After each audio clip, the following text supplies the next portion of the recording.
presentation of Fox Sports. We are Blackmore. We are Detroit. Tigers baseball on Fox Sports Detroit is presented by Bell Tire.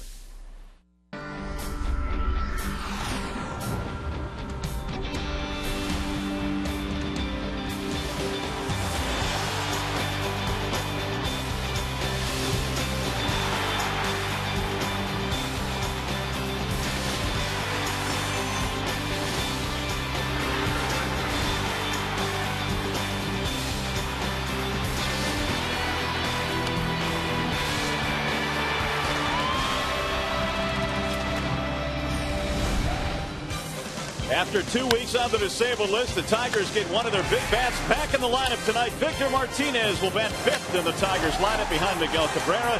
Victor and the rest of the Tigers trying to make it 2 straight against the New York Yankees. Welcome to Comerica Park. Great night for baseball here. Game 3 in this series featuring the Yankees and your Detroit Tigers. Hi again, everyone. Welcome to Tigers Baseball. Mario and Pemba, glad to have you with us. Game 3 in the series. Rod Allen will join us in a moment. You know, the Yankees remain a formidable team offensively, yet their pitching has been in a state of flux. Of course, they have Phil Hughes on the disabled list, and we see some old familiar names in their rotation, including Bartolo Colon on Monday. And tonight, another name that we are used to seeing, Freddie Garcia, will get the call for the New York Yankees, and the Tigers know all about Freddie Garcia. A lifetime record of 18-7 against the Tigers, and a lifetime ERA as well of 3.84. He has been a tough customer over the years for the Tigers to defeat. They'll take another crack at Freddie Garcia tonight. We're glad to have you with us. Game 3 in this series coming up. Victor Martinez is back, so what does that mean for the Tigers lineup? And more specifically, what does it mean for Brennan Bosch and Maglio Ordonez? The Tigers have shuffled the lineup a little bit with Martinez back. We'll tell you more about that. Tigers and Yanks, Game 3 in the series, coming up next.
Back here at Comerica Park in downtown Detroit as we get you ready for baseball tonight on a gorgeous evening for baseball. The Tigers and Yankees playing under 57-degree weather and clear skies here this evening. The Tigers trying to make it 2 straight against the New York Yankees, and the weatherman has certainly cooperated for this one here tonight.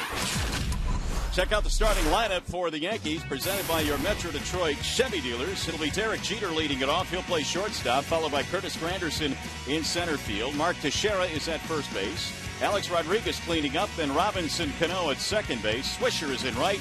Posada, Gardner, and Francisco Cervelli, your bottom 3 here this evening for the New York Yankees.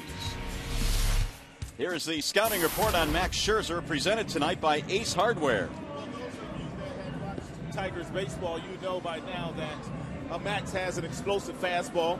He also told me the other day he's kind of slowed his breaking ball down a little bit, and he believes that slider is much improved. And he's been awfully good here at Comerica Park in his career. In 19 starts, he is 10-4 with a sub-3 earned run average. So Scherzer will get the baseball tonight, facing a very tough Yankees lineup. And we remind you, if Detroit combines for 3 or more home runs in this game, bring a copy of the box score to a participating Arby's location tomorrow, and you'll get yourself a free small order of curly fries. You can find the box score at foxsportsdetroit.com. So Derek Jeter steps in to lead it off for the Yankees. Max Scherzer is on the hill, and we are ready for baseball tonight. Jeter, Granderson, and Teixeira facing the Tigers right-hander. On one of the more pleasant evenings weather-wise we've had here in quite a while, and that's part of the good news tonight. First pitch of the ball game from Scherzer is fouled back. 0-1 on Derek Jeter. Jeter in the series 3 for 9. And, of course, chasing 3,000 hits this year. He has 2,952. Scherzer trying to improve his record. He comes in tonight at 4-0. The 0-1 pitch. That's fouled straight back. 0-2 on Jeter.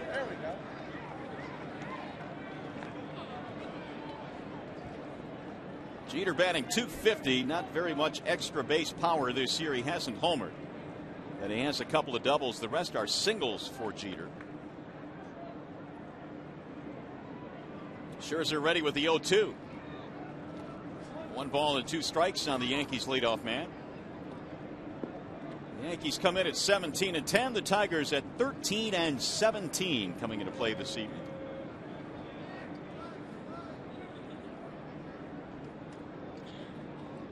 And the 1-2 pitch. Right back up the middle into center field. Derek Jeter has his 4th hit of the series, a leadoff single.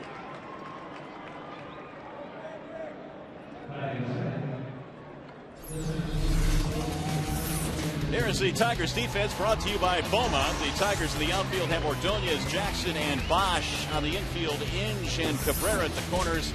Peralta, Sizemore up the middle, and there's your battery, Scherzer and Alex Avila. Leadoff man is on. That'll bring up Curtis Granderson.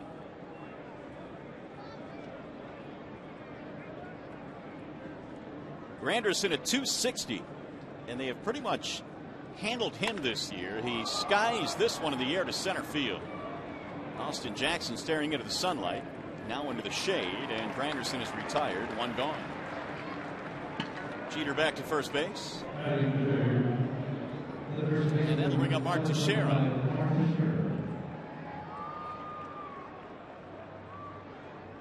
Granderson now is 0 for 8 in the series. Teixeira batting .261. And he has really gotten healthy offensively against the Tigers. 8 home runs this year.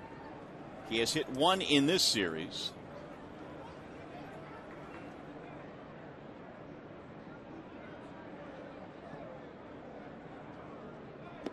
And the first pitch is in for a strike.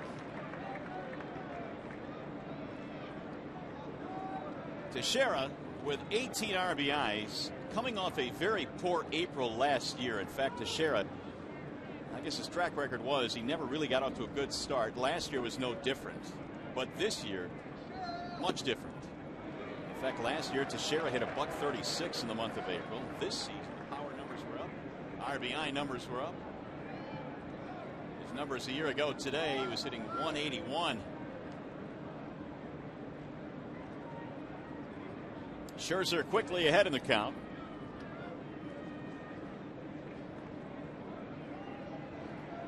And the 0-2. Just off the plate, 1 ball and 2 strikes. Teixeira working on a 6-game hitting streak. The Yankees have 1 on, 1 out here in the first. We apologize. Rod Allen's microphone is not in operation at this point. We're working feverishly to get it working. There's a ball outside. 2-2 now the count. And Mark Teixeira. In the meantime, you're stuck with me and only me. A little bit of a breeze blowing out tonight, blowing toward right field. We'll see if that becomes an issue this evening. And the 2-2. Swing and a miss. He got him with a changeup away, and down goes Teixeira. It's a really nice pitch there by Teixeira. By Scherzer. Appeared to be a changeup fading down and away from Mark. Unhittable pitch there. So with 2 outs, here is Alex Rodriguez. A-Rod 2 out of 9 in the series, and he has been struggling in recent weeks relative to his normal production. He has 5 home runs this year, and the average at 268.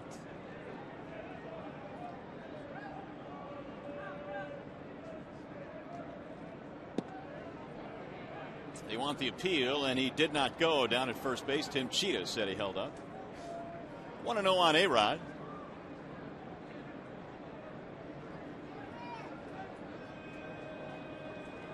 Alex last year knocked in 125, and that was second in the American League, only to Miguel Cabrera, who led the league with 126 driven in.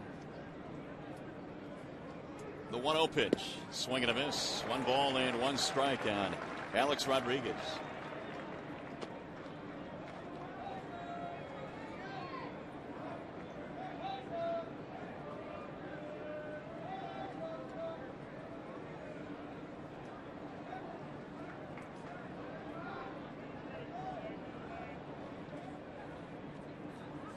Here is Scherzer's 1-1.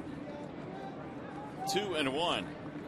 Max this year is 2-0 at home with an ERA of 1.35. This has always been known as a pitcher's ballpark, and Scherzer has certainly taken advantage of that. In fact, Scherzer's home ERA is 5th best of all pitchers in the American League. Now the 2-1. Popped up, and this will head back into the seats. 2-2 on the powerful Alex Rodriguez.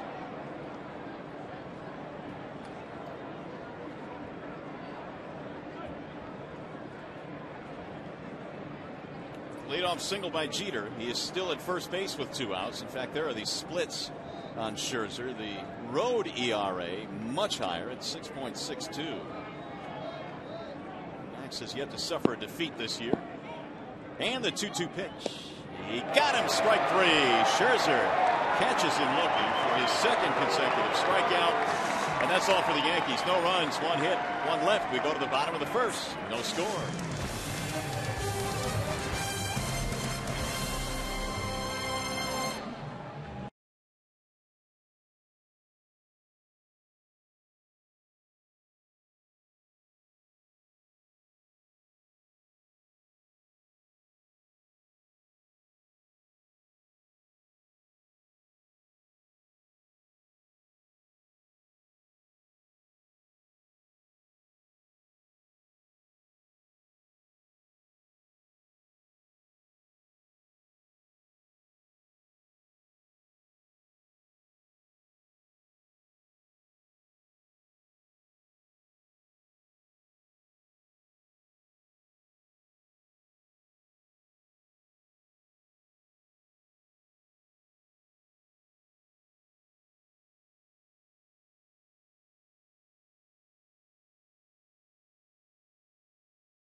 the series. Tigers starting lineup is presented by Big Boy. Austin Jackson leads it off. He is in center field. Scott Sizemore is at second base. Then Brennan Bosch in left tonight, batting third.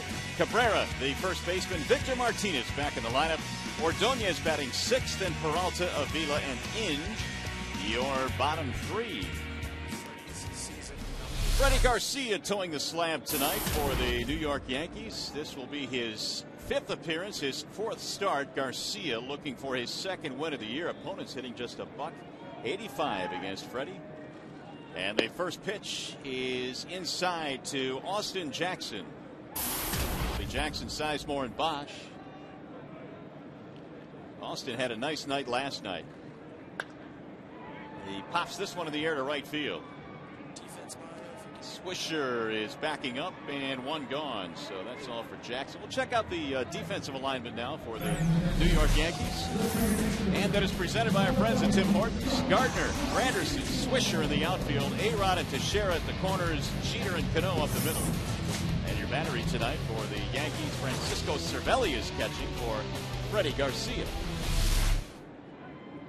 Here is Scott Sizemore.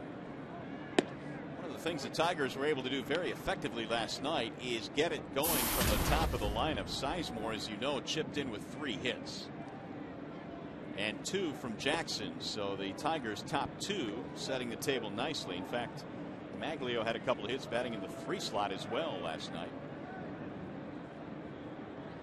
Sizemore also has an RBI, and he checks his swing. They want the appeal. Didn't go around. 2-1.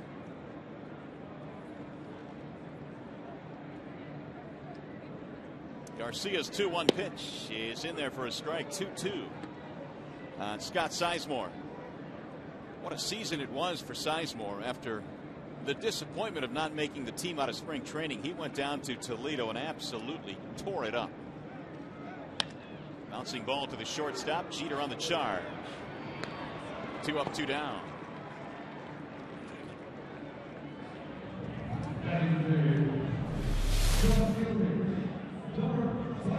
Derek Jeter with the off-balance throw. He's done that a ton in his career. One thing about Jeter, despite the fact that he has not performed offensively, still a very solid defensive shortstop. His skills and range may have diminished a little bit in that position, but still very solid. Here's Bosch now with 2 outs. Brennan batting in the 3 slot in this one. Obviously, Maglio Ordonez has been struggling a bit in that 3 hole. Therefore, Brennan Bosch now hitting there for a couple different reasons. He can also run. He can beat out a double play ball. And he can line one right back up the middle into center field. Slowed down by Garcia, but that is a solid single to center.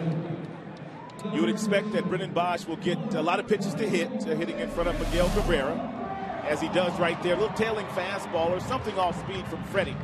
And Freddie nonchalant reached out for and almost made the play.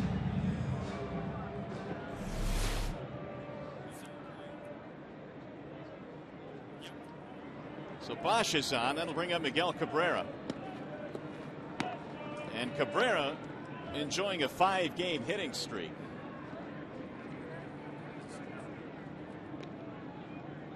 Each team now with 1 hit. Cabby in the series 4 for 6, so he is not disappointed. He is hitting .352. And that is way up there in the American League, second in the AL. Garcia gets ahead 0-1. Garcia and Cabrera, they're good buddies. They're both from Venezuela. As a matter of fact, they're best friends.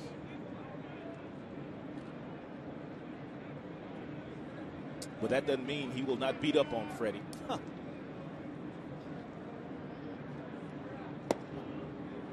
Well, you've got perhaps the best hitter coming out of Venezuela, and you've got Freddie Garcia, who has more wins than any other Venezuelan-born pitcher. 134 for Freddie.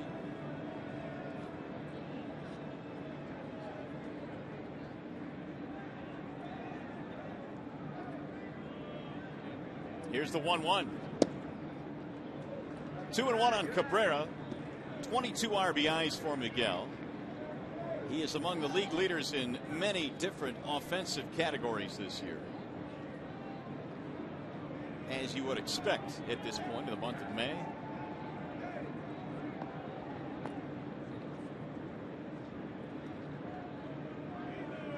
And the 2-1. Swing and a miss. 2-2 on Cabrera. Well, you see what Miguel Cabrera has done in his career against Yankee pitching. Almost a 400 batting average, 10 home runs, 25 driven in 28 games. And they usually have some of the best pitching in baseball. Yeah, that's the other point that you think about. Those numbers coming against an outstanding staff typically year after year. And it seems like we put up those numbers against every opponent that we face, and he's always well over 300 against, well, pick your opponent. It doesn't seem to matter. That's right. 2-2.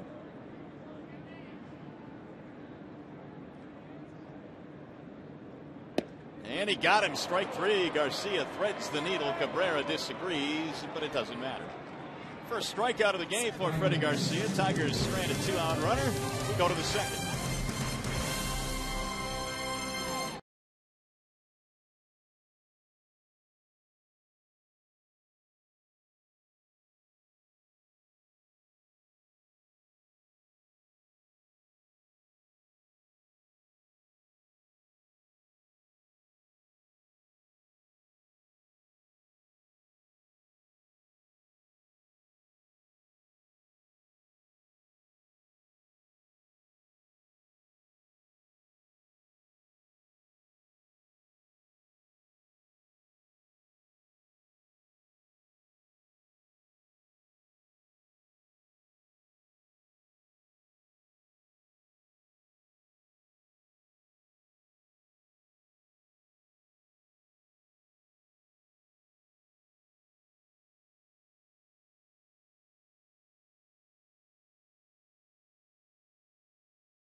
Scoreless game as we go to the top of the second inning. No runs on one hit for both teams on a glorious night here in the Motor City as we bring you the Tigers and the Yankees in game 3 of this 4-game set. Check out that scouting report again on Max Scherzer, presented by Ace Hardware. Well, Max has an explosive fastball anywhere from 92 to 97 miles an hour. A much improved slider. He said he's not throwing his slider as hard as he was last year, therefore a little bigger, much more bite on it. And great numbers at home here at Comerica Park for Max. 10-4 in his career with a sub-3 earned run average. Scherzer here in the second inning, facing Robinson Cano. It'll be Cano, Swisher, and Posada. Each team with a base hit, but failing to score in that first inning. And Cano fouls it off. 1 ball, 1 strike. Scherzer has a pretty good changeup today. He struck Teixeira out with a changeup and A-Rod as well, and that was a pretty good one there to Robinson Cano. Cano was hitless in last night's ball game. Did not play in the first game, nursing a sore hand, a bruised hand. And you wonder, with his 0 for 4 last night, if it was bothering him a bit or if it still is. But he's back in there. 308 batting average for Cano.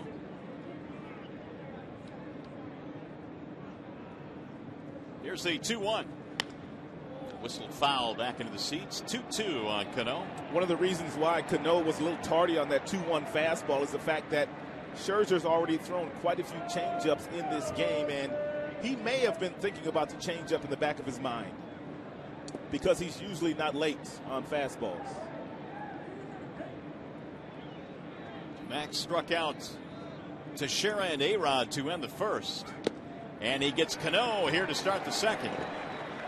Third strikeout in a row now for Scherzer. That's a good call by Avila. The fact that he was tardy on the 2-1 fastball, Avila thought to himself he might be sitting on something soft, so they came right back with another fastball in the low 90s to punch him out. That'll bring up Nick Swisher. That's one thing about this Yankees team. You have to continue to change your pitch patterns during the course of the entire game.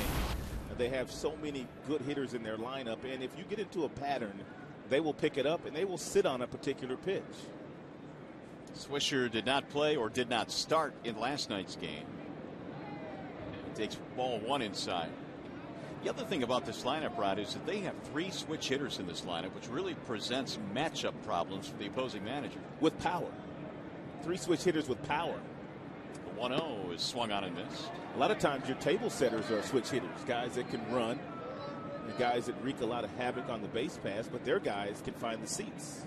And their guys are Teixeira, Swisher, and Posada. There are 3 switch hitters in the lineup. Here's the 1-1. 2-1 on Nick Swisher. Played on Monday night, delivered a key blow, the game-winning hit in the 9th inning. Finished 2 for 4 in that game.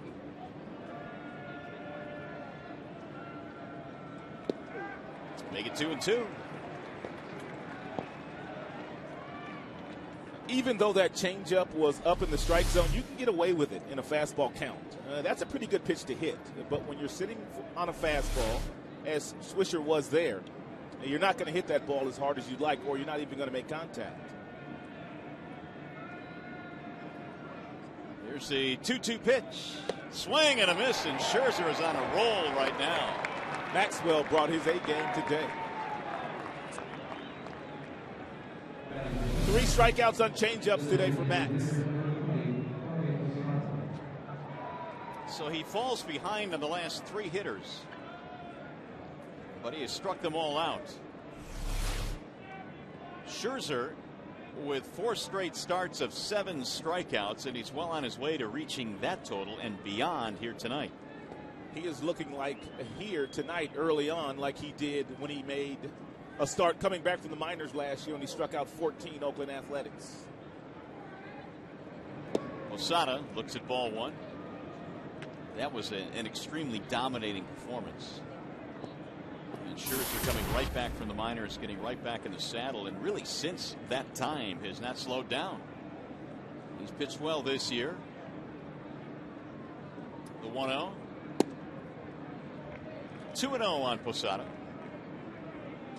Jorge batting just 167, has a couple of RBIs in this series. 4 for 9 overall. The 2-0 pitch popped in the air, shallow left field. Inge going back, and he'll run it down on the grass, and an easy 1-2-3. 1.5 in the books here at Comerica. No score.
this one, we check out the Bernstein advantage. It brings you the scouting report on Freddie Garcia. Get the Bernstein advantage. We go to bat for you. Well, Freddie Garcia no longer throws 95 miles an hour as he did when he was a youngster, but he's very crafty out there. He has 5 different pitches.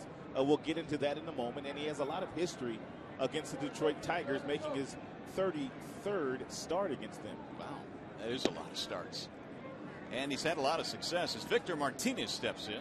He has a fastball. He'll cut it, sink it, he'll run it. He has a curve. He has a slider. He has a changeup, and he also throws a split-fingered fastball. So Freddie Garcia has 5 different pitches. Martinez, after a couple of game rehab stint with Toledo in Pawtucket, is back in the starting lineup. And 71 games against the Yankees. Pretty good numbers for Victor. Kind of gives you an idea of just how good he has been in his career to beat up on Yankee pitching like that. Switch hitter with power. Real good swing. Leland saying before the game today, one of the best things about getting Victor back is the fact that he doesn't have to answer questions on who's batting behind Cabrera. We all know now. He doesn't like to talk about his lineup. He does not like to talk about his lineup. Here's the 2-1 pitch.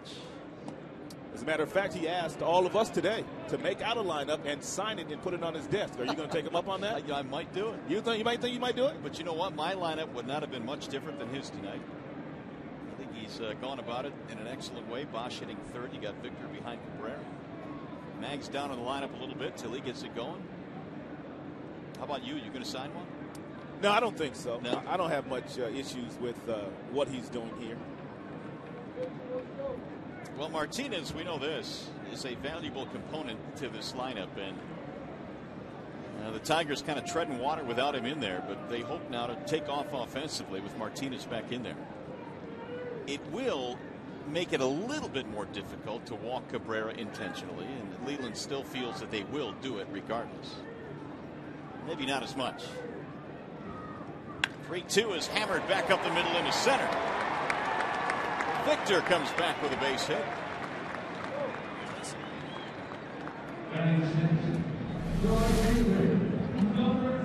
You saw the split-fingered grip initially in the glove of Garcia, and then he changed it to a changeup, but he left it up.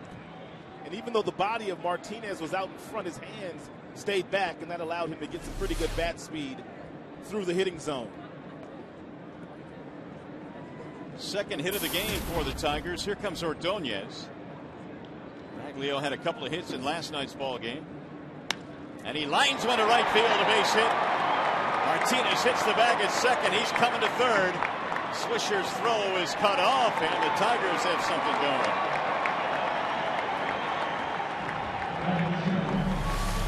It's a patented Maglio Ordonez swing. It's a fastball down and away, whistled the opposite way. And Victor Martinez, not known for his speed, but he didn't need much help from Gene Lamont, the third base coach, to tell him to come over to third base. A scoring opportunity now after the back-to-back singles by Martinez and Ordonez. I was asking Lloyd McClendon what the approach would be against Garcia today, who has been tough against Tigers hitters in his career. He said they simply have to get the ball up. They have to force Freddie into getting the ball up and make him get in the strike zone. So far, they've done that. And Peralta, hitting .258, stands in.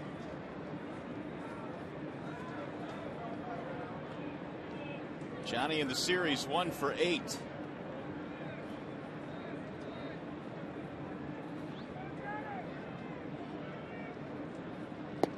It is usually the Yankees that are doing the majority of the scoring in the first 2 innings. We've given you the numbers. They've outscored their opponents 52-19 in the first 2 frames, but Max Scherzer has had other ideas tonight. They jumped on CC Sabathia early in last night's game as well, did the Tigers, for a couple of runs. Meanwhile, 2-0 on Peralta. And he drives one to center on the line. Granderson plays it on one hop. That'll get a run in. 3 consecutive singles for the Tigers, and it's 1-0.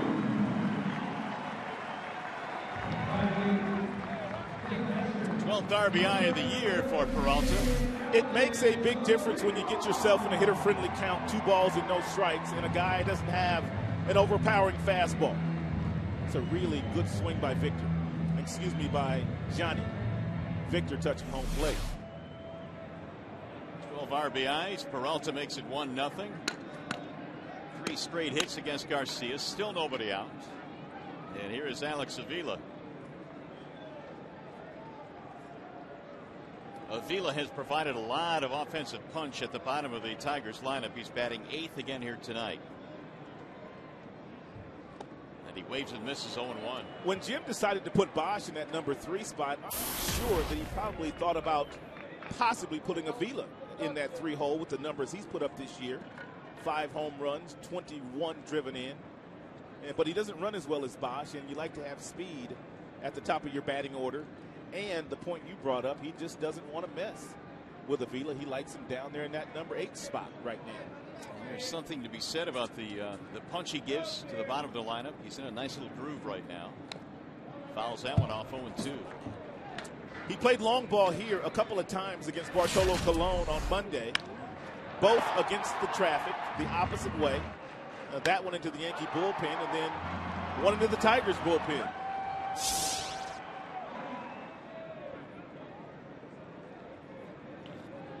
Oh, 2.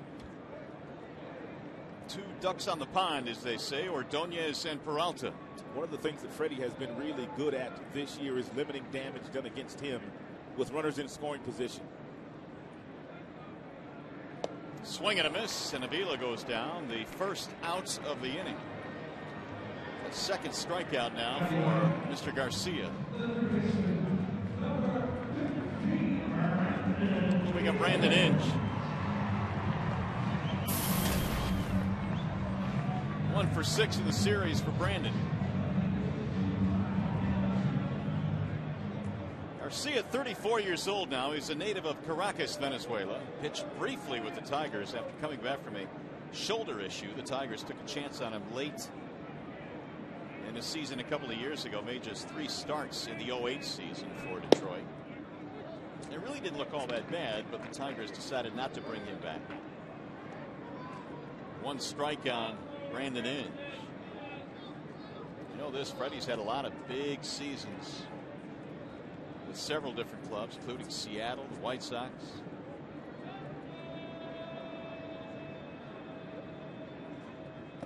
Inge takes outside. 1-1. Talking about Freddie and his stinginess with runners on base. A 115 batting average against him. A hitter's not doing all that well with the bases empty either against Freddie. Just 231.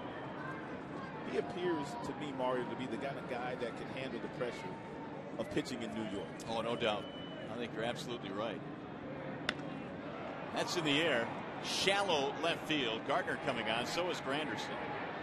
And Granderson will handle it. The runners have to hold. Center fielder is the captain in the outfield. Even though Gardner was there camped underneath that baseball, Granderson can call you off. And if you're one of the corner guys, you simply have to get out of the way. And in case you're wondering, the shortstop is the captain in the infield that has the authority to call anyone off of a pop-up if he wants it. That'll bring up Austin Jackson now. Tigers in search of a 2-out hit to extend the lead. Already they've out-hit the Yankees 4-1. 1-1 on Austin, who flied to right field his first time up. Told you that Freddie has 5 pitches and really can throw all 5 pitches in any count and has confidence in throwing them for strikes. Most guys have 2 good pitches, maybe 3. He's got 5. What does that do to you as a hitter? Well, you have to go up there and kind of slice the plate in half. When you go up against a guy like Freddie, you know he's not going to give you a lot to hit. So you go up there the entire night and either you look inside or you look outside. And if you get the pitch you're looking for, don't miss it. You can't try to take the entire plate against a guy like this.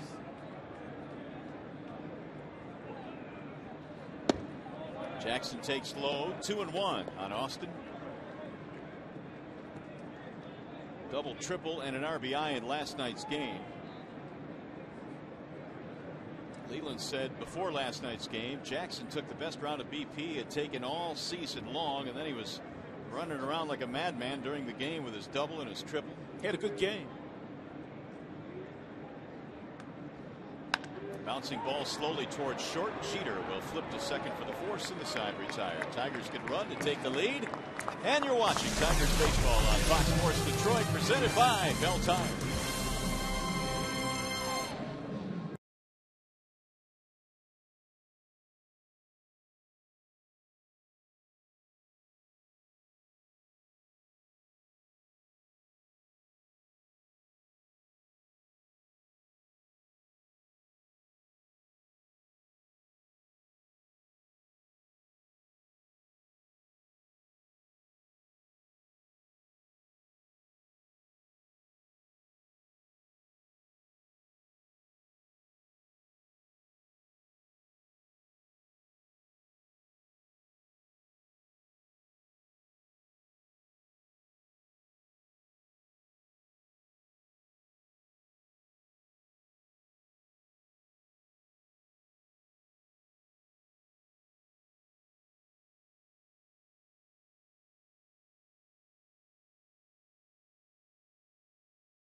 Detroit, the Tigers with a 1-0 lead over the Yankees as we go to the top of the third here tonight at the ballpark.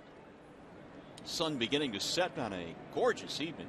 This is one of the nicer days we've had for baseball this year. It's certainly a lot warmer than it was last night, where we were in the lower 40s. But a beautiful evening tonight as Brett Gardner leads it off for the Yankees. Scherzer starts him off with a strike. Good crowd on hand as well. Very nice. Gardner starting to heat up a little bit. Batting average still at 219, but he must have been in the 100s because he is starting to get on base. Well, he's done that with regularity in his last 12 plate appearances. He has walked 7 times. Takes a lot of pitches. Not afraid to do that. Tough guy to throw out, too, when he's stealing bases. He has been very good. Scherzer is ahead in the count, 0-2. And he slaps one foul back out of play. Scherzer throwing awfully hard here tonight. 97 with that last fastball to Gardner. Verlander the other night was throwing upper 90s as well. And into the 100s.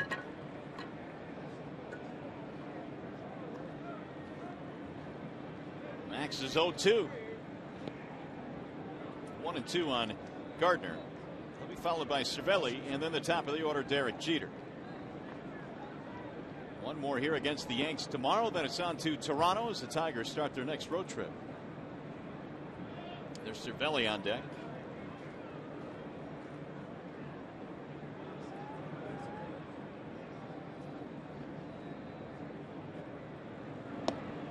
Just missed. 2 balls, 2 strikes. Scherzer thought he had strike 3 right there, but Bill Welke, who was the home plate umpire here tonight, did not think so. You think that guys that take a lot of pitches and have developed a good hitting eye tend to get the benefit of the doubt every now and then? I think the veteran guys do.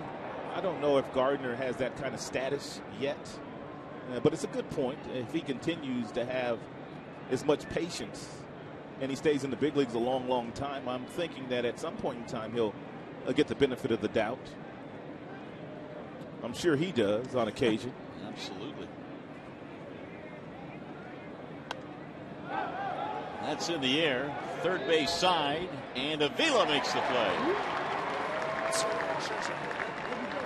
In case you're just joining us, and you probably have little reason to channel surf here tonight, Scherzer has 4 strikeouts. He has a real good changeup.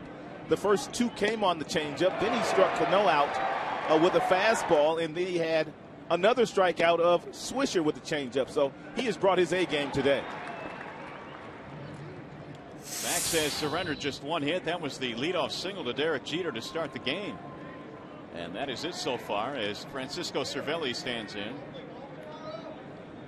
Cervelli starting behind the plate tonight. They have gone with Russell Martin in the first 2 games. Cervelli has had only 2 at-bats this year because he started the season on the disabled list. He fractured his foot in spring training. In fact, it was right at the start of spring training. And he did so by fouling a pitch off his foot, which begs the question how it doesn't happen more often. I'll never know, because we see guys on a nightly basis just bang foul balls off their feet. Yep. Cervelli's always been known as a very good defensive catcher in the Yankees organization. Cues that one right to the first baseman. Max will cover. Cabrera to Scherzer. 2 gone. So Max continues to cruise along. Now back up to the top of the order. Derek Jeter.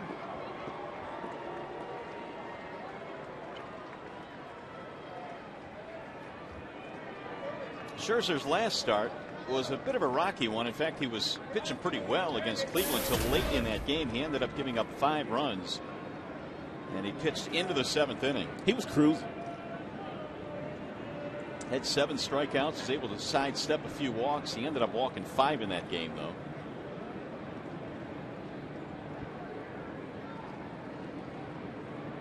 Jeter takes strike 1. How about Francisco Liriano of the Minnesota Twins throwing a no-hitter last night against the White Sox, walking 6 batters? You know, they said his spot in the rotation was in jeopardy. His ERA was north of 9, and he goes out and throws a no-hitter. 0-2. I think I read something where it said that Liriano in that earned run average over 9 was the highest earned run average of any pitcher going into a game and then throwing a no-hitter. Is that right? Yes. I believe it. And here are the final numbers. 6 walks and only 2 strikeouts. That's one of the oddest no-hitter lines you will see. Swing and a miss. Jeter goes down, and Scherzer picks up another strikeout, his 5th of the ball game already. A 1-2-3 third. Scherzer and the Tigers continue to lead this one.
Sweet 16 come celebrate with all his mascot friends this Thursday when the Tigers take on the Yankees at 105. 866-66-TIGER, or log on to tigers.com if you want to go to the party. Think Paul's getting a new suit for the party right now? I think so. That's in the center field where Granderson is camped, and one pitch and Sizemore's out. We got some invitations. Yes, we did. Paul just marched in yesterday. Yeah, like he owned the place. Look at you. It took you by surprise. Then he just tore it up. Look at it, just tore it open. Yeah, Paul's is out getting a new suit. Oh, no, there he is. Thought he'd be out getting his hair did at this point. Look at Paws. And many of the his friend mascots will be at the ballpark tomorrow, so it'll be fun. Paws working hard tonight, though. It's not his birthday yet. Here's Brendan Bosch. He looks at ball one. Bosch had a single back in the first. Brendan got the night off last night against CC Sabathia and said it felt great to get a night off. He had been playing every single day. And even though he's young and has a lot of energy, it's good to get a little breather every now and then, recharge the batteries. I don't think I'd mind a breather against CC either. There are certain guys in the league that maybe you don't fight as hard when you're told you're getting a night off. Although the Tigers got to Sabathia last night. And Brendan, in his short, brief career, has really had no problem with left-handed pitching. He rifles another one. This one is into right field. That's his second hit tonight. He has hit 2 balls right on the screws tonight. This one whistled right past to Scherzer. Boy, your swing doesn't get much better than that from the left side.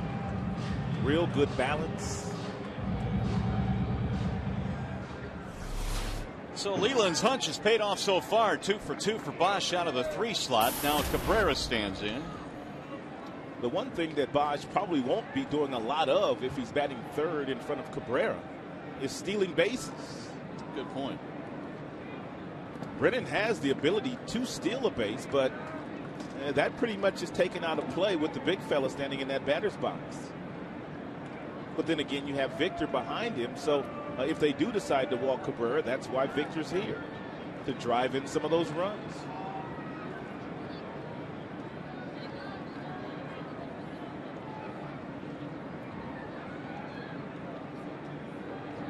And the 1-0. Swing and a miss. 1-1. That last breaking ball, 69 miles an hour. That's under the speed limit. Excuse me, partner. No, I'm just going to say, we're talking about with Martinez behind Cabrera, and Victor is an accomplished hitter. There's no question about that. But I still think when the chips are on the line and you've got to make a decision, I think that they still walk Cabrera in many cases. There is no doubt about that. They really need a higher league for this guy to play in, number 24. He's kind of mastered this one. And the 1-1. He dots the outside corner for a strike. 1-2. And there's only a few guys that you ever say that about. Well, he's one of them. Cabrera has scored 24 runs, second in the American League. And Fox Tracks is telling us that fastball was off the plate. And Freddie struck him out his first time up with a fastball that appeared to be borderline outside as well. So apparently Bill Welke's going to give Garcia that pitch tonight.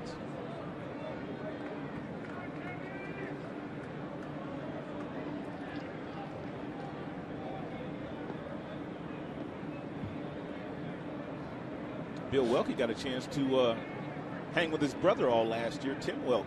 That's right. They were on the same crew. Michiganders. 2-2 on Cabrera. That had to be cool, going to work every single night with your brother. Unless they used to fight when they were kids. Well, we all do that, but you kind of grow out of that and become good buddies when you get a little older. They are split up this year. Welke with Foster, Nelson, and Sheeta this year. 2-2 on Cabrera. Bach draws the throw. Bosch with a 1-out single. Tigers now have 5 hits on the scoreboard. They got a run in the second on 3 consecutive singles. Peralta getting the RBI.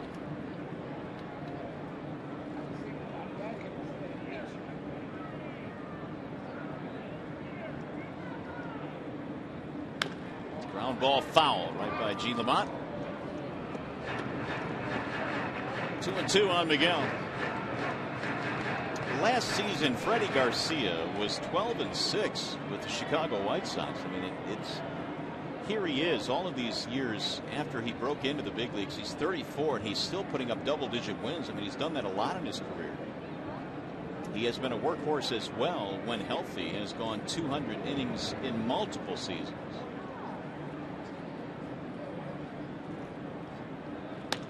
That's pulled fair inside the bag at third. This will be extra bases. Bosch coming to third base. Let's see. They're going to try and score him. Jeter gets the relay and holds it up. It's a double. It's an RBI. And it's 2-0.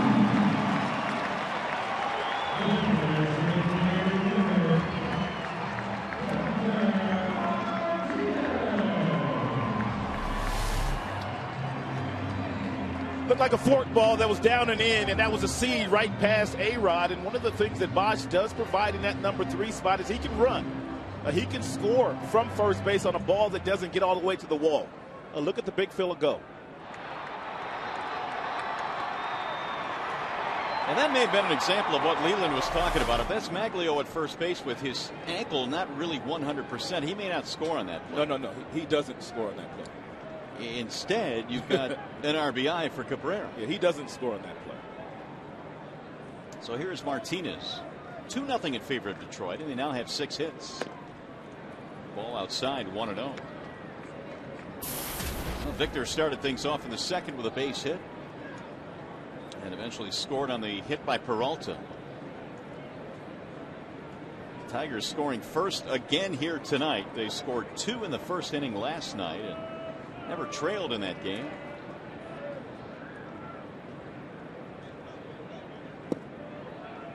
Two 2-0 the count.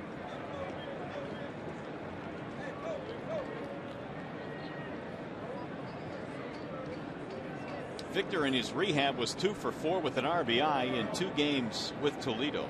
Victor's going to have to be awfully patient in this at bat with the base open and 1 out. And the right-handed batter Maglio on the on-deck circle. Freddie may, and I don't know for sure, he may feel like his best opportunity of getting out of this inning is by putting Martinez on first base. Cervelli out to the mound.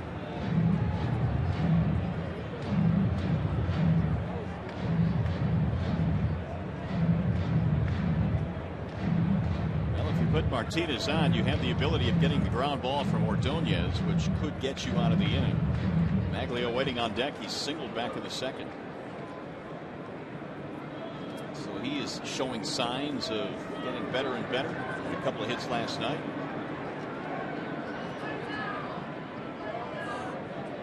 Garcia ready with a 2-0. In the air, hit well, left field. Gardner going back, and he'll make the play. And Cabrera retreats. 2 gone. Now Ordonez.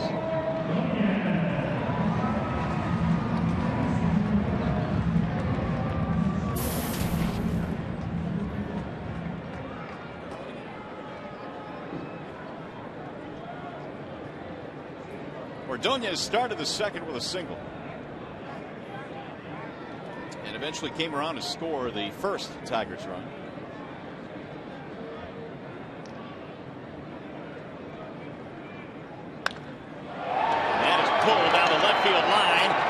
Hit a long way, and that ball is gone.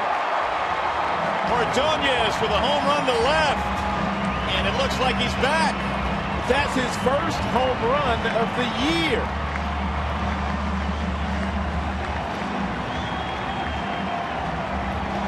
First home run and just 3rd RBI of the season. A couple of days ago, Lloyd McClendon came out very early with Maglio Ordonez, and they were taking some extra batting practice, and they were videotaping his swing, and apparently they figured out some things. That is a much better swing. He used his lower half on that swing, and that's something he hadn't been doing.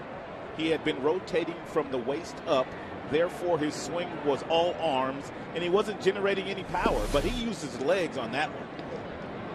which would lead you to believe the ankle's feeling a lot better. And so Martinez and Ordonez hug. It's a 4-0 game. Tigers have 7 hits against Garcia. Here's Peralta. Boy, it's good to see him pull a ball like that and hit it that far. Take one more look at this swing. You can draw an imaginary line right down the center of his body, from the bill of the cap right down through the waist to the feet. Picture perfect.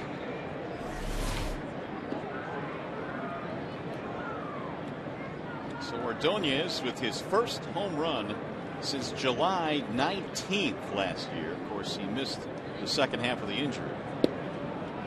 I brought it up last night early in the game that Maglio said that he was going to be more aggressive in the game last night. He got a couple of hits, but he has continued that here tonight with his aggressiveness.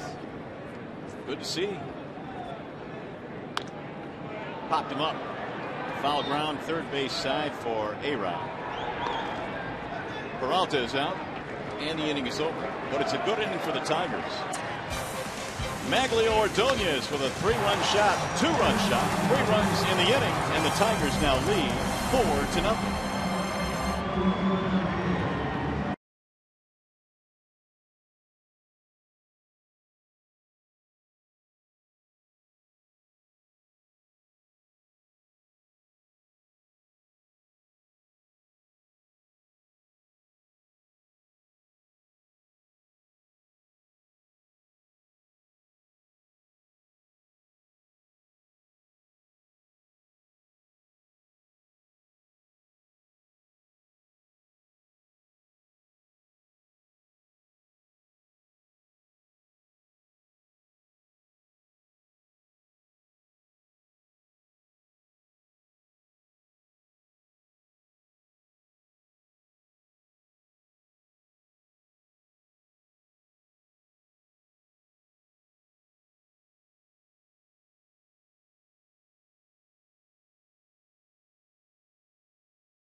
Using your cell phone, text Tigers followed by a space, then the player's uniform number to 37338. Or you can vote online at foxsportsdetroit.com. And the final results coming post-game during Tigers Live. You've got plenty of guys who could be up for that award tonight. Maglio, of course, with a 2-run shot. Good to see him smile. Scherzer as well. 5 strikeouts in the game. Lots to choose from tonight. Who will eat that Big Mac tonight? And Scherzer back to work now as he faces Granderson. It'll be Granderson, then Teixeira, and then A-Rod. 5 strikeouts for Max. He got Granderson to fly out his first at bat. And a strike call, 1-1.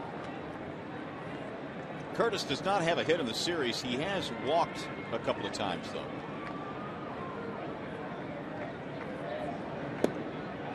And Grandy this year showing much more power early in the season. He has 8 home runs. Last year he did not hit his 8th until July the 25th. So they've been coming in bunches early. He shortens the bunt, pops it up, third base side. Oh, Scherzer with a play right in front of Inge. What an athlete. Wow.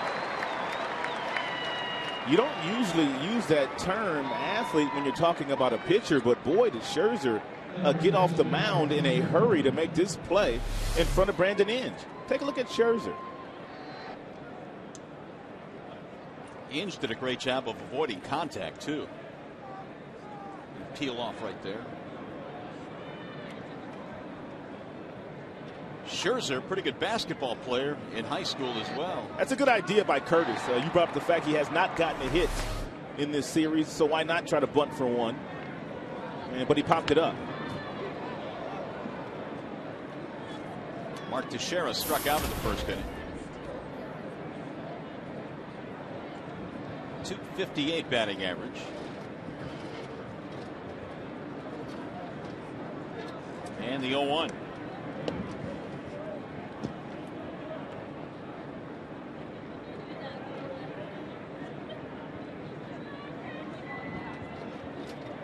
Yeah. 1-1 pitch. On the outer edge. 1 ball and 2 strikes.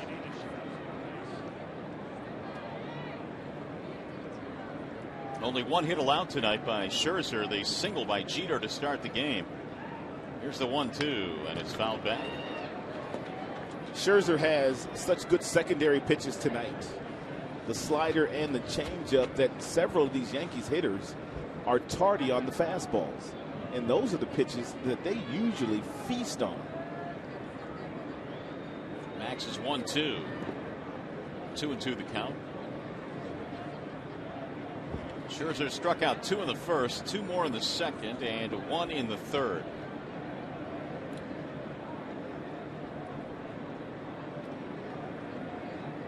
On deck, Alex Rodriguez.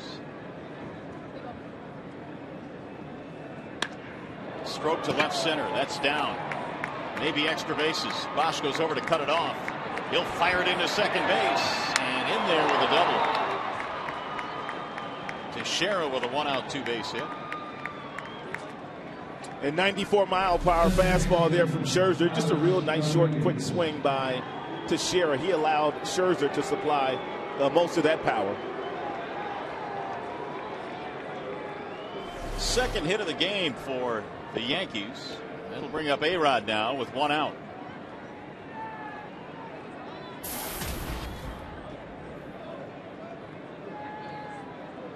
A strikeout victim himself back in the first. 4-0. Tigers in the lead in this one as we play in the fourth. He pops it up foul, back out of play.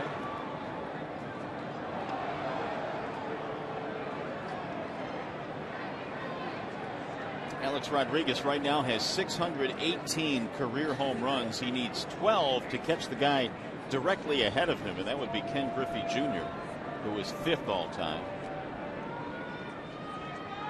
A-Rod continues to climb the home run charts. Ball outside, 1-1. It's really been an amazing career for A-Rod, who did it really at the beginning at a very young age. Hall of Fame numbers. Incredible talent. 3 MVPs. And the 1-1. In the air, shallow right. Maglio coming under it. And they'll get Alex Rodriguez. 2 gone.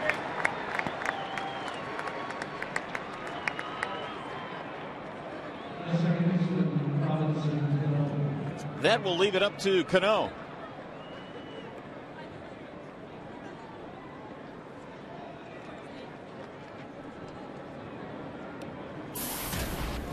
He struck out to start the second.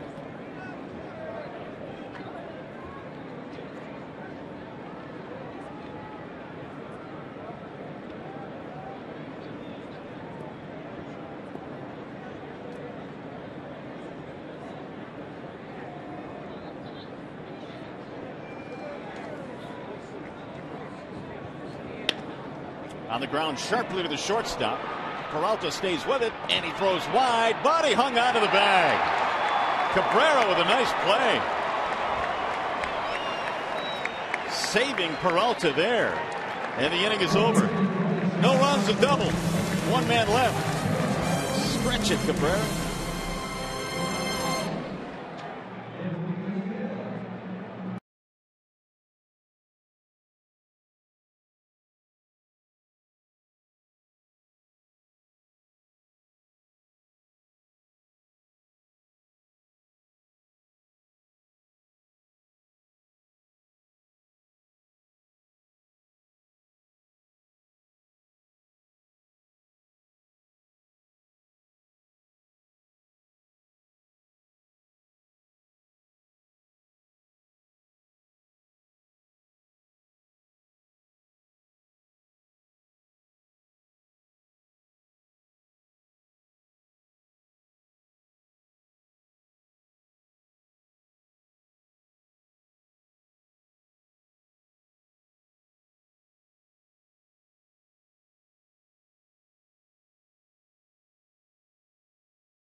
4-0 is our score as we go to the bottom of the 4th inning here at the ballpark. Tigers 4 runs, 7 hits. Yankees no runs, 2 hits against Max Scherzer. That's it. And Alex Avila leads it off. It'll be Avila, Inge, and then Austin Jackson.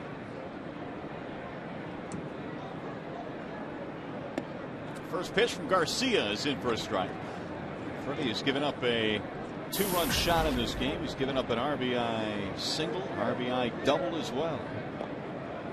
Maglio with the homer, Cabrera and Peralta also with runs driven in. 0-2 on Avila. Alex a strikeout back in the second. 0-for-1.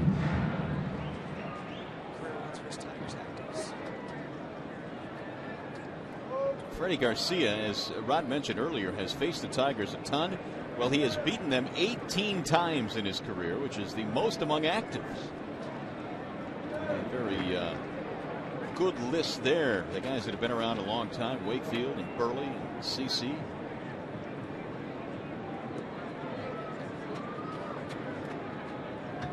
Garcia has also been a very good postseason pitcher, and that's obviously something the Yankees are hoping to accomplish this year. He's 6-2 lifetime in the postseason. And it gets back to, I guess, what you were talking about. He has the perfect temperament, Rod, I think, to pitch in New York. He's one of those veteran guys that doesn't seem to get rattled a whole lot. He can handle that pressure. He's got ice water in his veins. He has handled the pressure as well for a number of years in New York.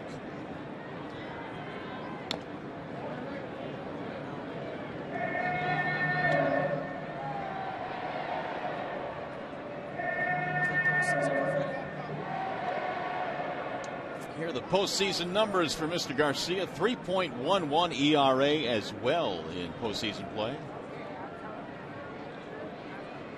They had Colon here pitching on Monday night, Garcia here tonight, so they have dipped back into the time machine, so to speak. And a couple of guys that have had a lot of success previously in their career. There's a drive, right field, hit well. Swisher on the run, won't get it.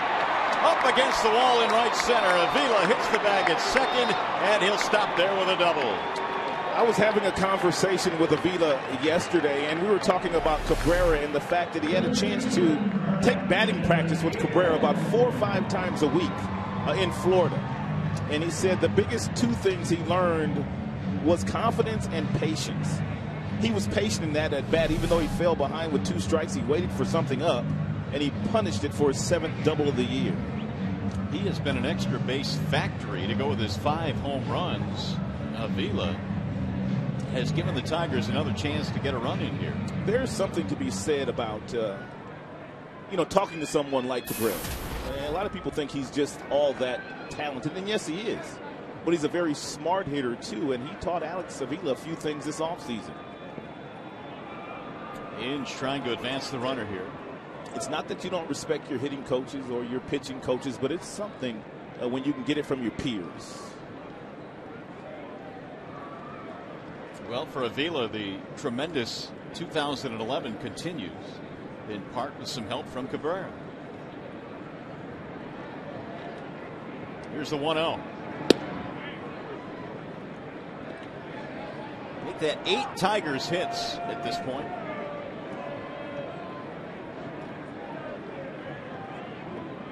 Maglio had the biggest one so far, a 2-run shot back in the 3rd.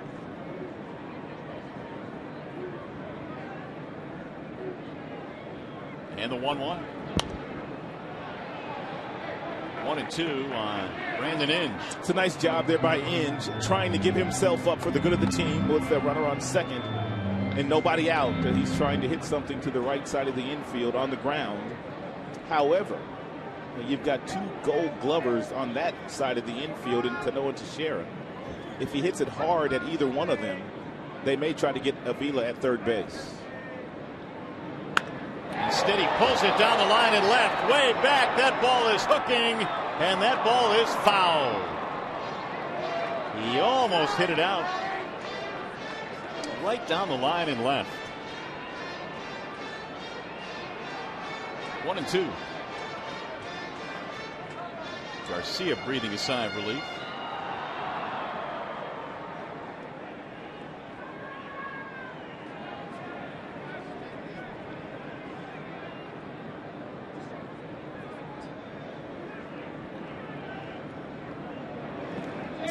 Did he check it?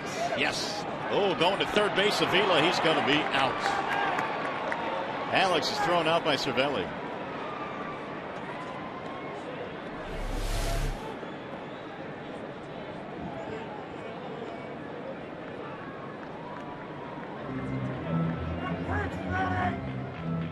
Well, you like the aggressiveness of Avila here. It just made the wrong decision.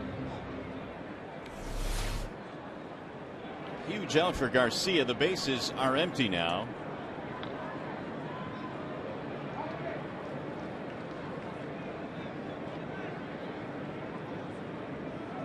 And a swing and a miss. Inge goes down on strikes, and very quickly there are 2 outs now with the bases empty. Well, Wednesday mornings, it's the Dan Patrick Show with 3 hours of exclusive guests, breaking sports news, and unparalleled insider access. Tomorrow's scheduled guests include former NHL star Jeremy Roenick. The Dan Patrick Show tomorrow at 9 a.m. on Fox Sports Detroit. Here's Austin Jackson. Garcia floats one in for a strike, 0-1. Austin in the game, a fly ball and a force out to end an inning. He is 0 for 2 and now 2 for 11 in this series against the Yanks.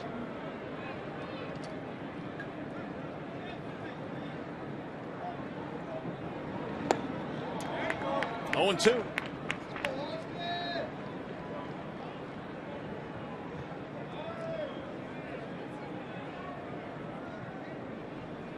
Avila started the inning with a double, but tried to advance on a ball in the dirt and was thrown out at third base. Swing and a miss. Jackson goes down, and Garcia picks up another strikeout, his 4th of this game. So we play 4 complete here at the ballpark as we head to the 5th. It's 4-0 Detroit.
Taste and nutrition from our family to yours.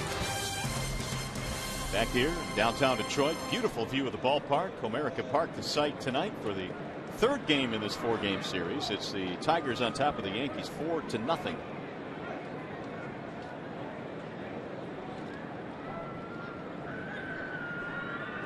And for the Yankees, Swisher, Posada, and Gardner.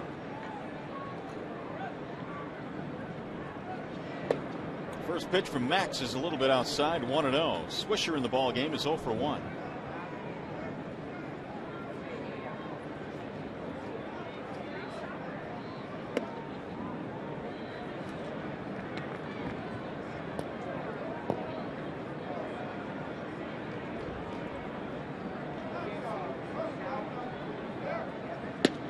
Way inside, and And Swisher buckles out of the way. Now it's 3-0.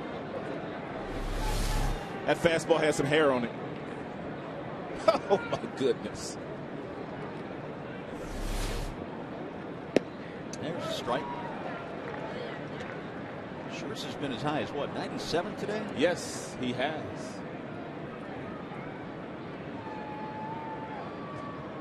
Swisher struck out against him his first time up. 3-1 pitch. Swing and a miss. 94 and he threw it by. You can't take a big swing against a guy that has a mid-90s fastball. You got to be shorter and you got to be quicker if you're going to make contact. Scherzer's got that look in his eye today. You can tell when the pitcher's feeling real good out there. You can look in his eyes and tell when a guy's going to try to overpower you. He's got that look. I think Scherzer feels he let one get away in Cleveland in his last start after pitching so well until late in that game. Indians sweeping the Tigers in that series. There's a 3-2 again, and he lost him, ball 4. That's the first walk of the game.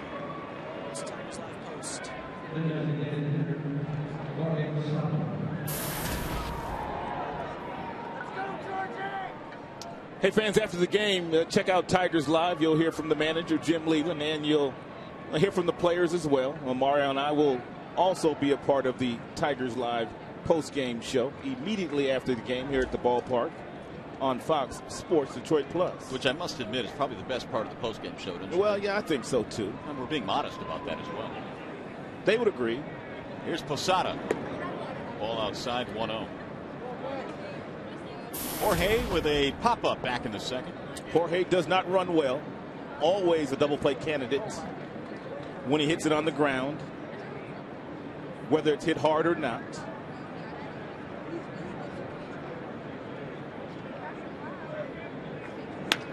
Drives this one to center field, right at Jackson. One gone. Jorge's had some good swings in this series. He must be starting to figure out a few things about being a designated hitter full time.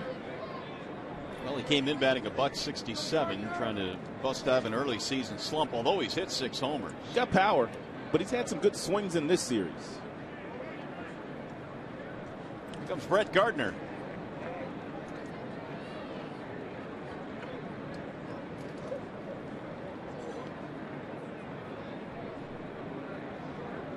Gardner popped up to the catcher his first time, 0 for 1.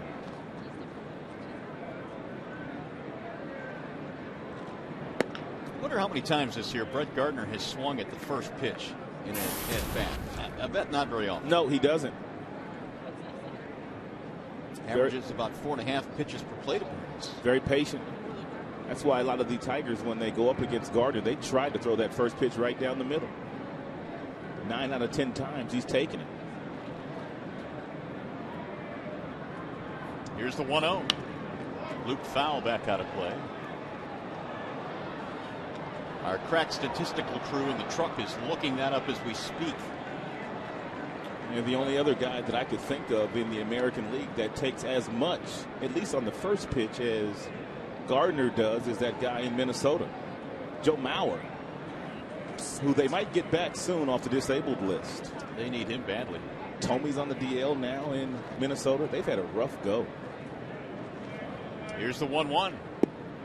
We are told that Gardner swings on the first pitch 9% of the time. Wow. So doesn't that mean he just laid in there? We get ahead with strike 1? That's what they try to do. 2 balls, 1 strike.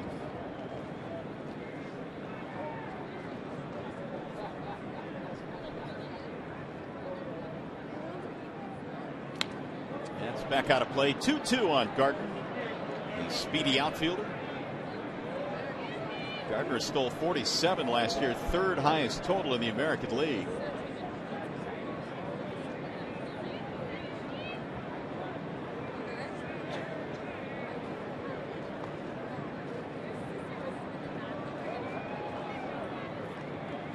Scherzer, meanwhile, hasn't pitched from the stretch too often tonight.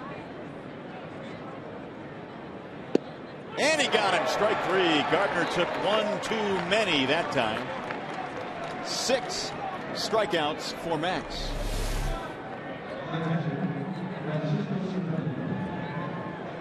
Looked pretty good.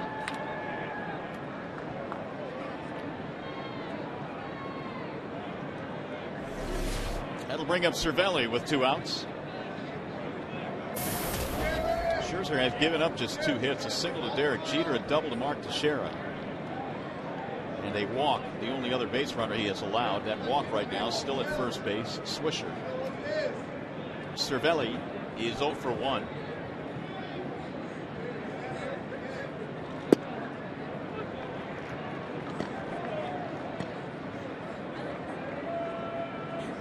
Cervelli last year hit .271 in a backup role. Played in 93 games. And Maxwell's been filling up that strike zone today. 70 total pitches, 43 strikes. Well located strikes. Good block by Avila, holding the runner at first base. Told you earlier that he has a different breaking ball. That breaking ball, that slider, only 81 miles an hour. And at the beginning of this year, he was throwing his slider at about 84, 85 miles an hour, but he felt like he wanted more break and he wanted to decrease the velocity more than 10 miles an hour from his fastball.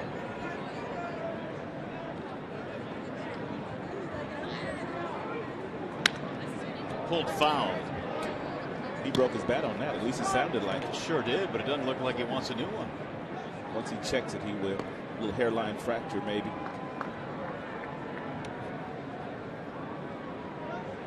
No batting gloves for Cervelli. We were talking about guys that didn't use batting gloves last night, I believe that was. It was. Posada, we were talking about him. Cervelli. Some guys just like the feel of the bat with their bare hands. They want the appeal on this one. Not going to get it, though. Home plate umpire Bill Welke said he didn't go. 2-2.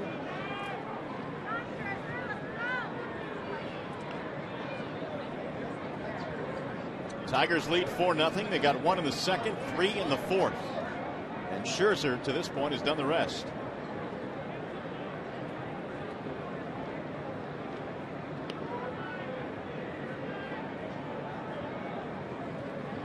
Swing and a miss. Cervelli is down, and Scherzer has his 7th strikeout, tying his season high.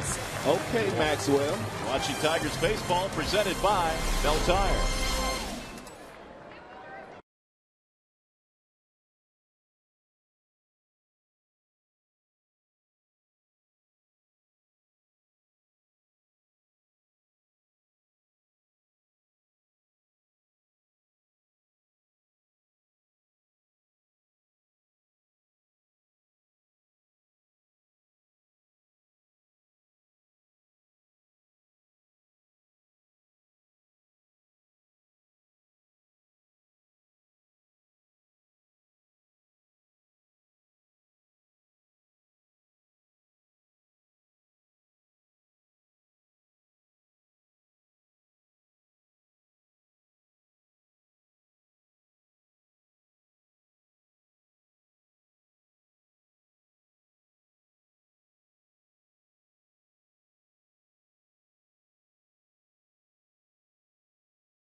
Losses.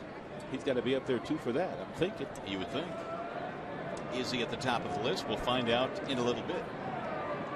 Here come the Tigers now. It'll be Sizemore in the 5th inning. Sizemore, Bosch, and Cabrera 2-3-4 against Garcia. And it's driven to left field and a base hit right in front of Gardner. Sizemore has his first hit tonight. He had 3 last night, picking up right where he left off in Toledo, playing for the Mud Hens. Fastball right down the middle and a real short. Nice quick stroke by Sizemore. He looks like a different player right now. I know it's only a game and a half, but he looks like a different guy. Well, I think he got off to a slow start last year because of the broken ankle he suffered last offseason, and he never really, I think, got his, no pun intended, footing on the season last year. The thing I appreciated about him, though, last year, he never used that as an excuse. Never used that as an excuse. Here's Bosch. I remember asking Sizemore at least 3 or 4 times throughout the course of the year last year, how's the ankle? Is it bothering you? And he said, no, I'm going out there and playing. It is what it is. And, you know, let's strap it on. Let's go. I think the Tigers realized, though, after that first month he wasn't healthy, and that's when they sent him down to the minor leagues. He came back up later in the year, but he wasn't healthy at the beginning of the season. Bosch has himself 2 hits tonight. Here's the 1-0. Tigers, by the way, as a team now have 9 hits against Garcia.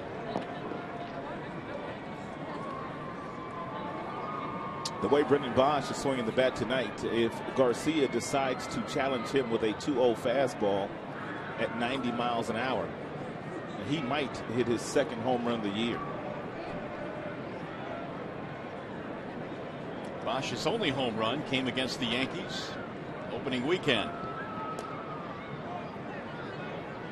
See what he gets on 2-0. It's a strike on the outer edge, breaking ball, 2-1. It's a good pitch by Freddie.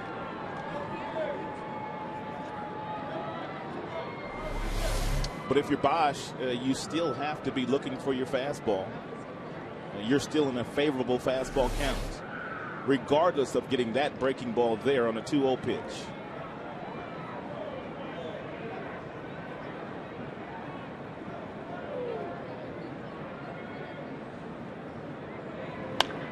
Rolled foul, first base side. Cleveland had some interesting comments about Bosch before the game today. They were talking about how, to a man, the entire coaching staff felt that in the first half of this season, in the month of April and into May, that Bosch looked better than he did even at his hottest point last year. Really? Which is saying something. But and I guess the point was that they felt that he was a much more disciplined hitter, much more patient at the plate, was laying off tough pitches a whole lot more. And so they're very pleased with the way that he has progressed. That's inside 3-2. He turned the page on that second half of the season last year. Now, there's no doubt about that. And when he got to spring training this year, he was in a really good frame of mind and ready to get it done.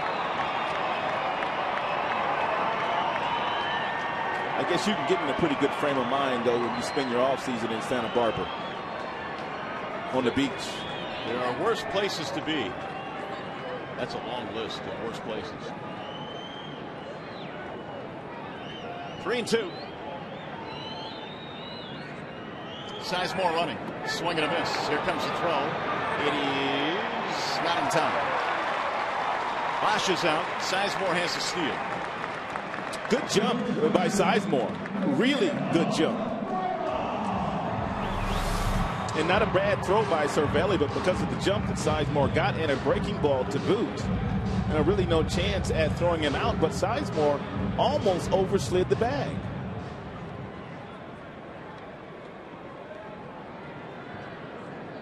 Jeter was hanging out just in case he did, but he wouldn't. Here's Cabrera being walked intentionally now. Well, here we go. We figured it would be the case even with Martinez behind him.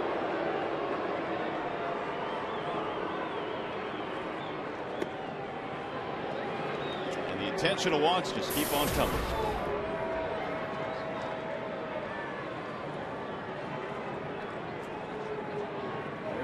3 missing outside. So it'll be up to Martinez here. That is the 9th intentional walk for Cabrera, and he leads the league.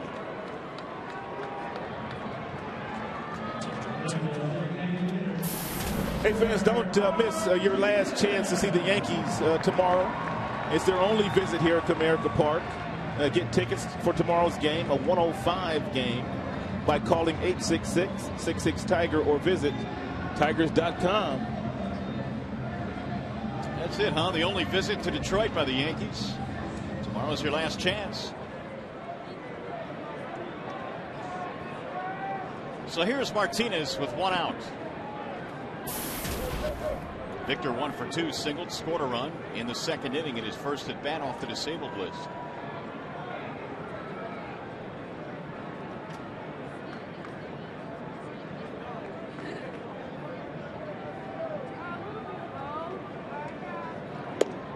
Ball 1.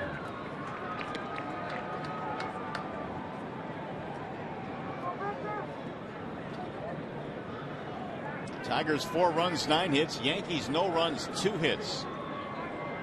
Yankees have been stymied tonight by Max Scherzer.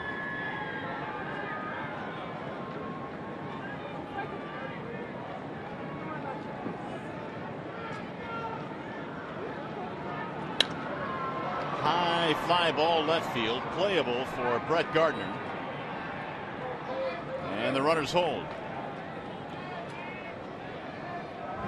2 outs for the Tigers. We'll bring up Maglio.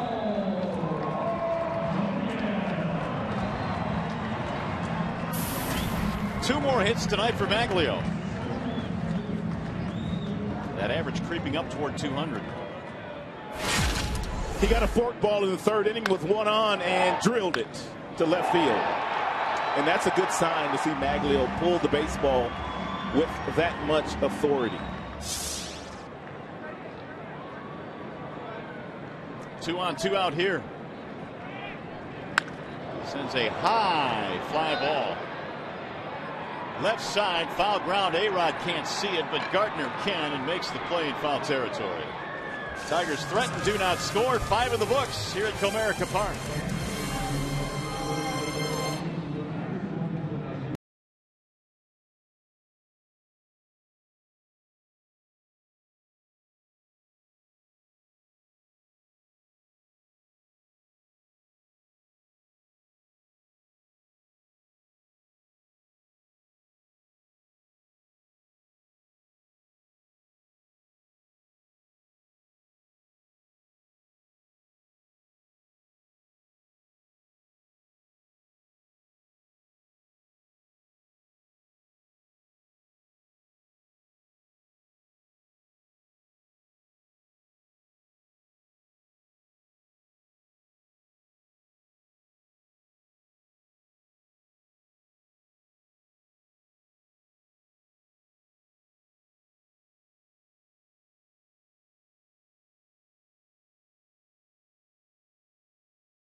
Who has the most career losses against the Tigers? Well, the answer would be CC Sabathia. How about that? They tacked one on him last night. They did indeed.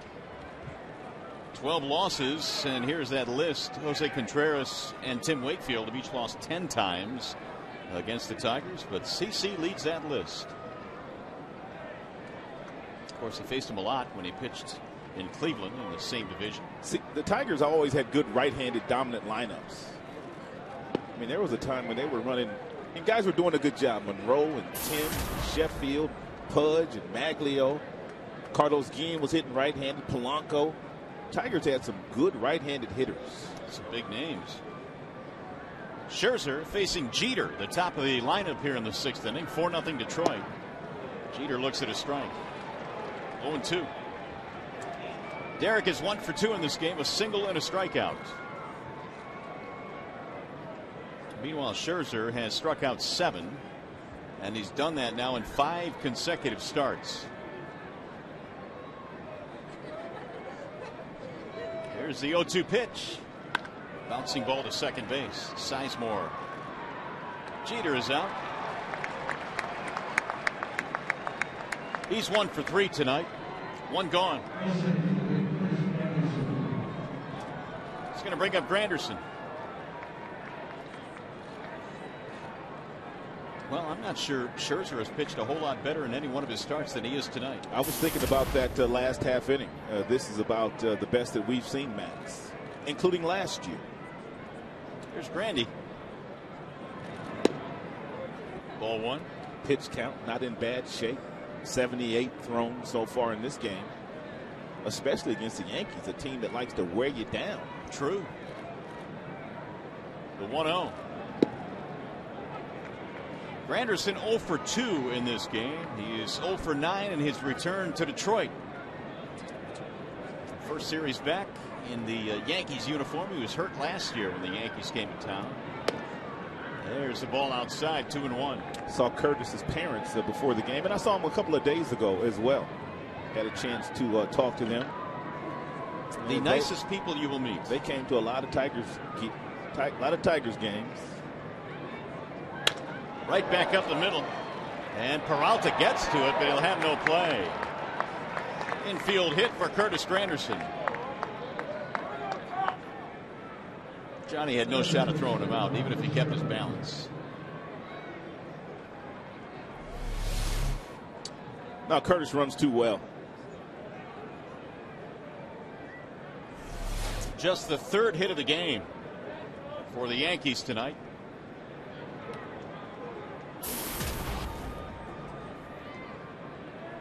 Here's Teixeira. He had a double back in the 4th. You have to keep him in the ballpark. He has 4 home runs already this year against Tigers pitching. 4 of his 8.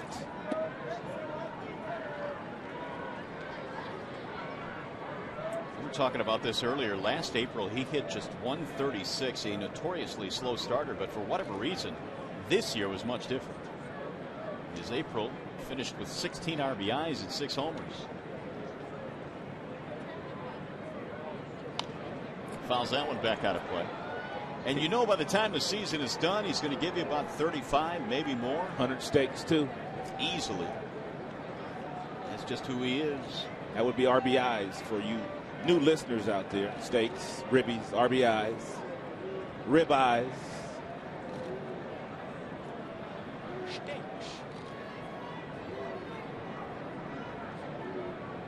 Here's the 0-2. Swing and a miss. Scherzer with yet another strikeout. 8. Season high. That change piece is lethal tonight. Real good arm speed. And look at the fading action out of the strike zone. Boy, is that nice. 68% with the fastballs today for Scherzer. 32% off speed pitches. He's kept them off balance. Pretty good. Here's A-Rod. He's 0 for 2.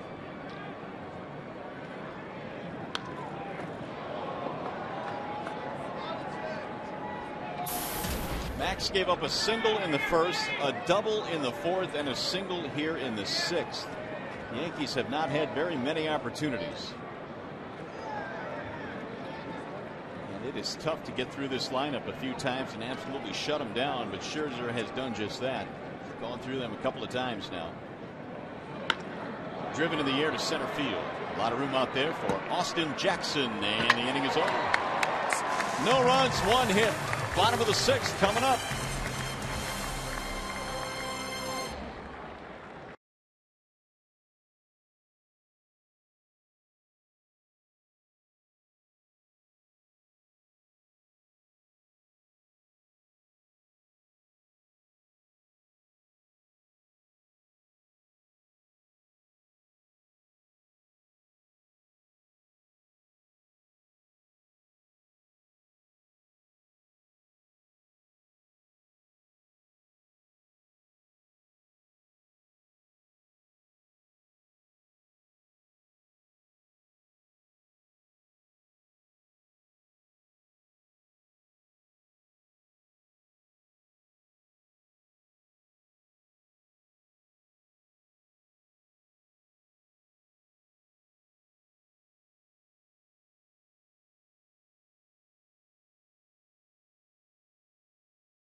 For the Coors Light freeze cam, Curtis Granderson trying to bunt for a base hit a couple of innings ago, but quick like a cat was Max off the mound, cutting in front of Brandon Inge to make that play.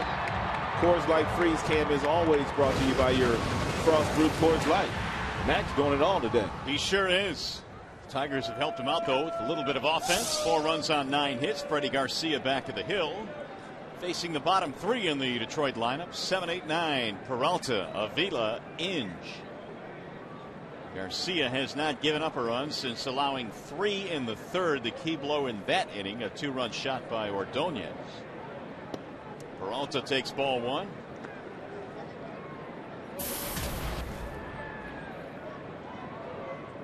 Johnny had a single to drive in a run in the 2nd. The 1-0 is popped up. Who wants it?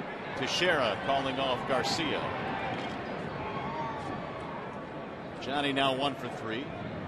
1 gone here in the 6th. That'll bring up Avila. It's the 4th straight game now that Garcia has gone at least 5 innings. With the 9 hits tonight, the most that he has allowed in any start. He was a nice sign by Brian Cashman, the general manager of the Yankees. He didn't get Cliff Lee. Andy Pettit decided to retire, so he had to scramble for some pitching this offseason. Ended up with Bartolo Colon and Freddie Garcia, a couple of veterans that have pitched well for them so far. Avila hits one right back up the middle into center. He's locked in right now. 2nd hit tonight for Alex. Some kind of locked in is Avila.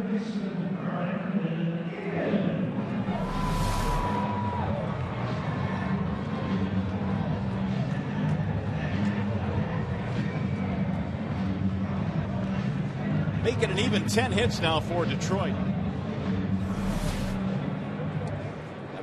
Before the season started, they were talking about how the Yankees had signed those 2 guys, Colon and Garcia, and almost talk shows were making fun of the Yankees for signing those guys. Yes, they were. They were talking about Brian Cashman having the worst offseason in his general manager's career in New York.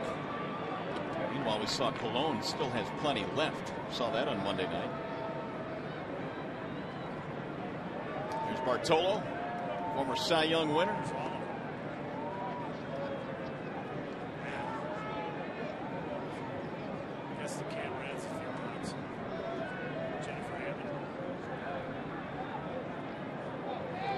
Runner goes, swing and a miss. A double pump throw, no shot, and Garcia was almost hit by that throw. Freddie trying to get out of the way, and a double clutch by Cervelli.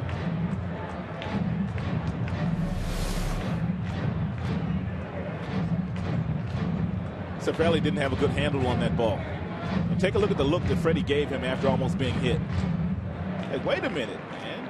What's wrong with you? Well, it's not like Cervelli meant to do it. Freddie's thinking, what in the world? So give Avila a stolen base. Now let's see if Inge can drive him home.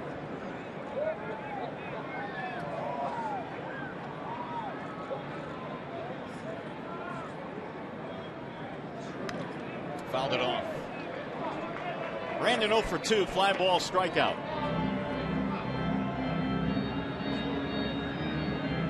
Avila, by the way, will not play tomorrow. Jim Leland said he is definitely due for a day off. Alex has gone out there day after day since Martinez went on the DL.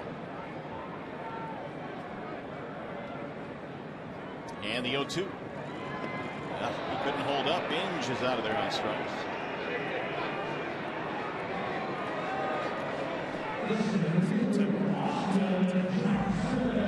Six strikeouts for Garcia. Going to bring up Austin Jackson.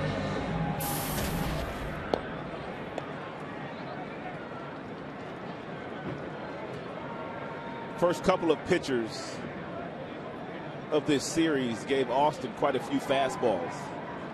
Today, however, Garcia has thrown him an assortment of different breaking balls. And he starts him off with another one.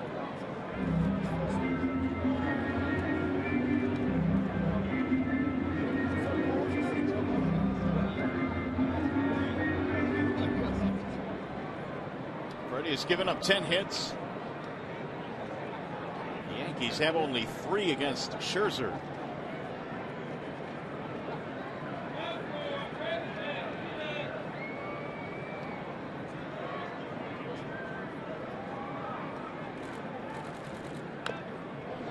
Breaking ball. This one nubbed off the end of the bat, and the count now 1-1 on Austin. Jackson in the series is 2 for 12.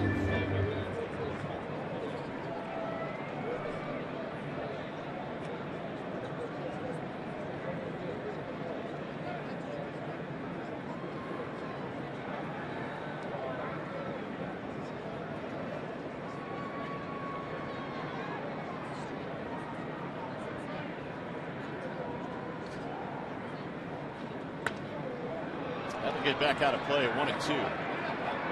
We got a crowd here tonight. The total attendance in this one, 22,569 for game 3 in this series. And as we told you a little bit earlier, tomorrow is your final opportunity to watch the Yankees here in Detroit. Here's where Garcia likes to try to sneak that fastball by you. And when he's giving you lots of breaking balls, 2 strikes, you know, the hitter's waiting back a little bit longer. Imagine Garcia going head to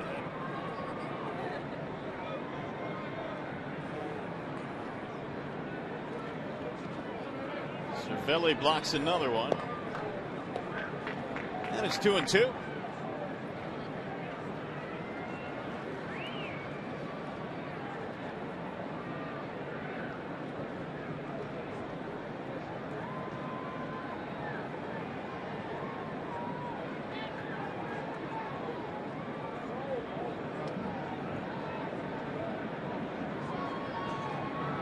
Got him, strike 3.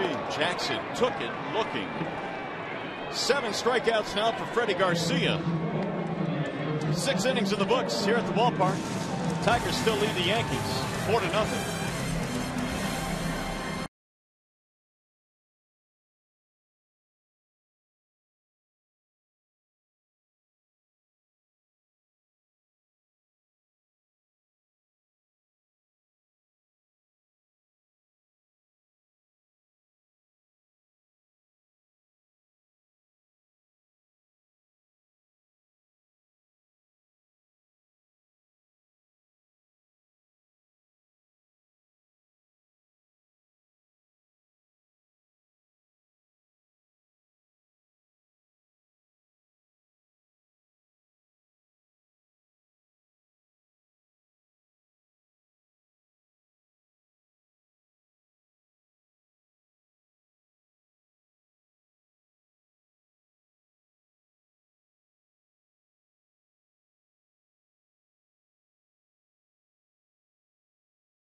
price, period. Bell Tire. Back here in the Motor City, nighttime is settled in now. The Tigers on top 4-0 as we go to the top of the 7th inning. Mario and Pemba alongside Rod Allen. Chris Wasilewski is our producer tonight in the Iceman. Mark Isofano is our director. Beautiful night here at the ballpark. So far so good in terms of the score. Scherzer back to the hill, and he delivers strike one to Robinson Cano. Cano, Swisher, and Posada.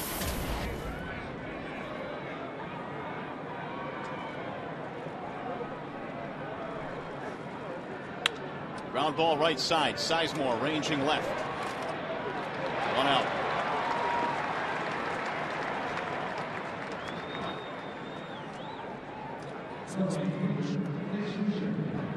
We told you earlier that Scherzer has that explosive fastball here tonight. He's touched 97 with that heater. He's gone as low as 79 with his changeup, courtesy of Comcast. Here is Nick Swisher. Walking a strikeout tonight for Swisher.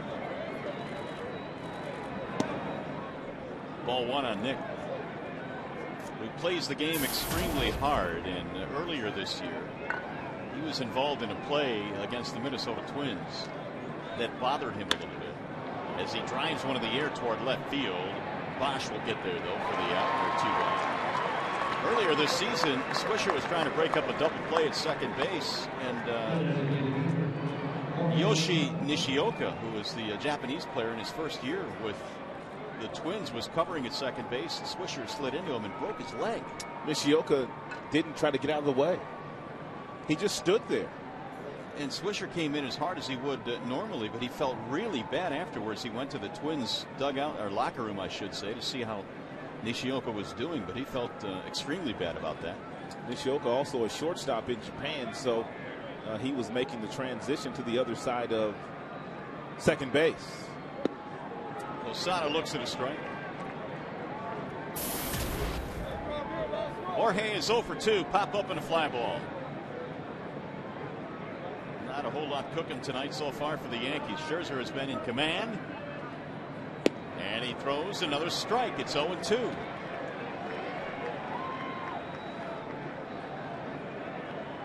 Scherzer really hasn't been all that efficient with first pitch strikes today. He's about 50-50. But it really hasn't mattered. No, the overall ratio is not all that bad. And he has recorded 8 strikeouts, a season high.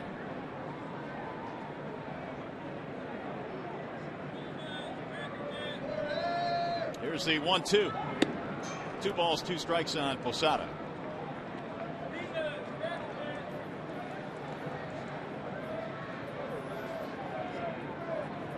Joe Girardi's club won the first game. Tigers came back with a win in game 2. They lead here in game 3.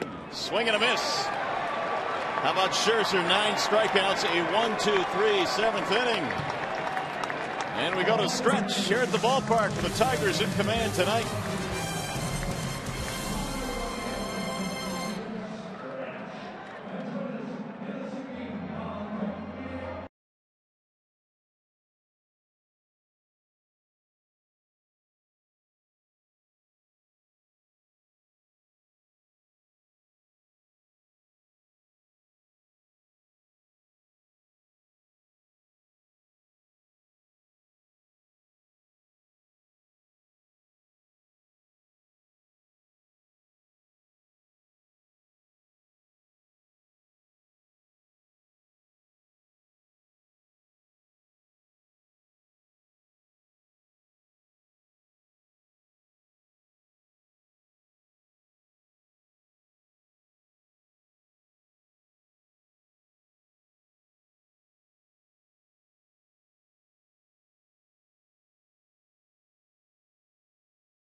to you folks out there. We're at this game right here. It was the first game ever at Comerica Park. Seattle was in town April 11th of 2000. Tigers beat the M's 5-2, and Freddie Garcia started that game for Seattle and took the loss. These days he's in Yankee colors. And we go to the bottom of the 7th inning with the Tigers up 4-0. Looked like it was cold that night. Oh, yes, it was. Oh, it was cold. Looked like it was cold. Had it not been opening day, they may not have played. There's a bouncing ball to short. Jeter will throw out Sizemore. One gone. One up, one away. That'll bring up Brendan Bosch. You know it's cold when the players are wearing those ski mask type things. Cover the ears, cover the neck. Not good baseball weather. Bosch, 2 out of 3, couple of singles and a run scored.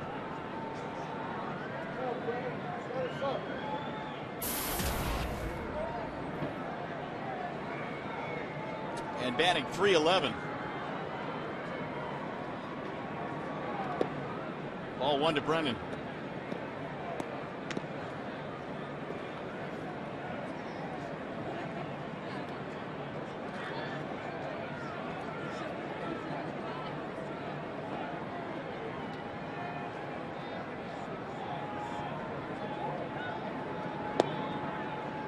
He's ahead in the count now. 2 balls, no strikes.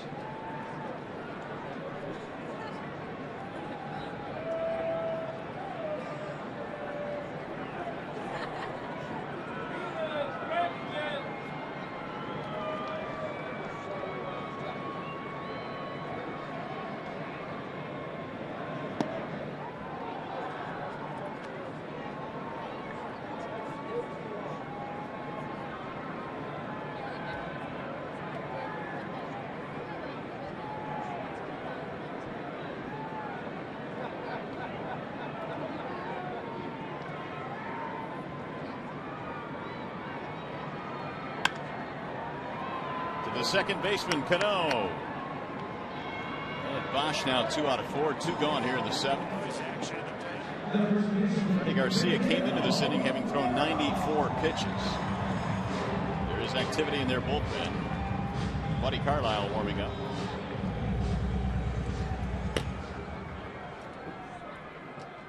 Here comes Cabrera. Miguel walked intentionally back in the 5th. Also has an RBI double in this game. Blasted one down the third base line, knocking in a run. On the outer edge, strike 1.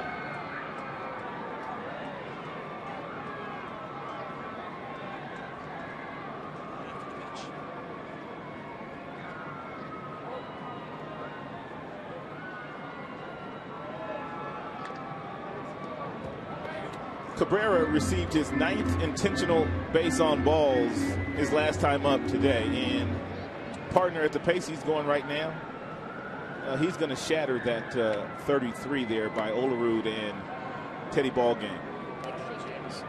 33 for Olerud, 33 for Williams. That's amazing in the American League. That's the most a guy has ever been intentionally walked. I think Bonds might have been walked about 60, 70 times intentionally back when he's doing his damage in the National League. Swing and a miss. And Cabrera goes down. It's a 1-2-3 inning in the 7th for Freddie Garcia. He has 8 strikeouts for the Yankees.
For your iPhone, iPad, Android, or BlackBerry, get live audio pitch-by-pitch tracking, video highlights, and more. Text at BAT to 31826 or visit tigers.com for more details. Max Scherzer back to the mound. As we go to the 8th inning, Casper Wells has taken over in right field. Maglio is out of the game. And the Tigers are leading this one by a score of 4-0. Brett Gardner leads it off, then Francisco Cervelli, and then Derek Jeter. Scherzer 95 pitches through 7 frames.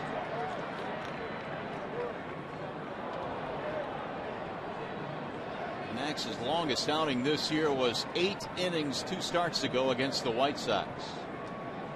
8 scoreless in that game.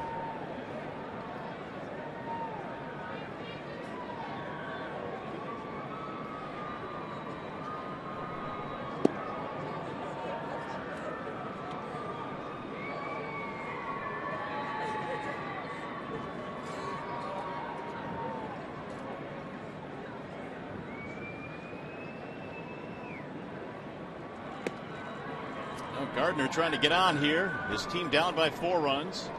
Ahead of the count 3-1.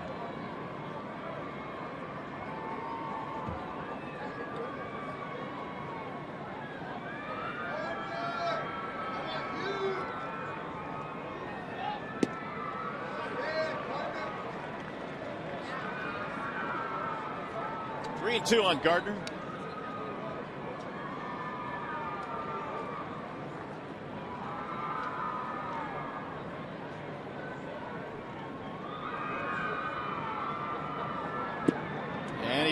Ball 4. Pretty close pitch.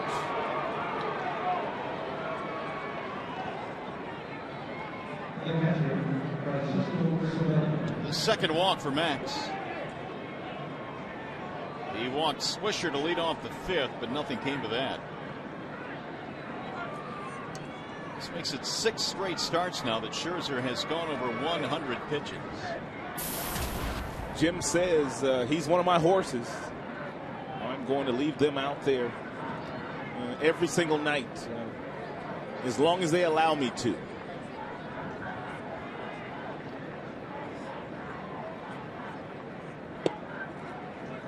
Cervelli takes a strike. He and Verlander are a couple of guys that can really give your bullpen a rest. Tigers bullpen coming into this series was a little banged up because they were used quite a bit in Cleveland, but with a couple of really good starts, that bullpen's kind of gotten itself back together again. Albuquerque warming up right now. What was it that Jim told us today in a perfect world, how he would like to set up his bullpen? He said he'd like to use Villarreal and who else early? Villarreal and somebody else early. Schlereth early. Schlereth, yes. Albuquerque, Perry, Benoit, Valverde late. Kind of shaping up that way for him tonight. In the perfect world. And of course, in the perfect world as well, Benoit, look out there, shattered bat, and it just out of the reach of Scott Sizemore, so Gardner has to scamper to second base.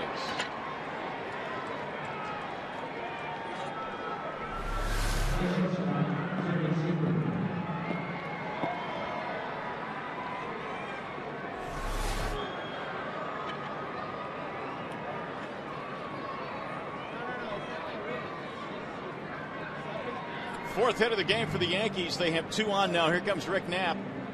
Well, Rick Knapp just going to take the temperature of Scherzer to see how he's feeling, because they've got some big boys coming to the dish in this inning with traffic on the base paths. This will be the roughest stretch here for Scherzer now. Roughest or biggest hole that he's had to pitch out of. Also the 4th time that some of these Yankee hitters have seen Scherzer tonight. Jim Leyland running through the signs here. Avila will relay them on the infield. And it's the top of the order now, Derek Jeter. He's 1 for 3 with a base hit.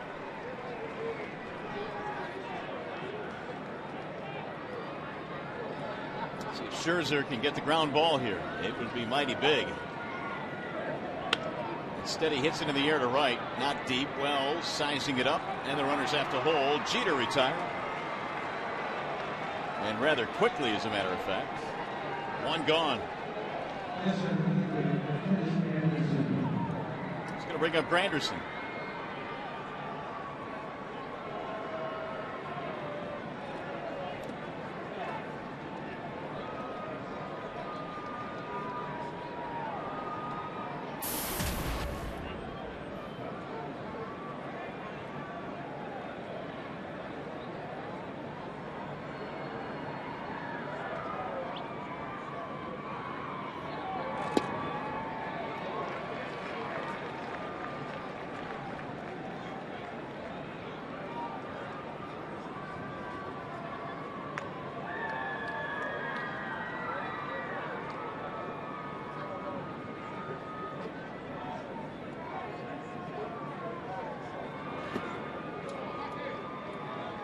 Curtis had a single in his last at bat, 1 for 3 in this game.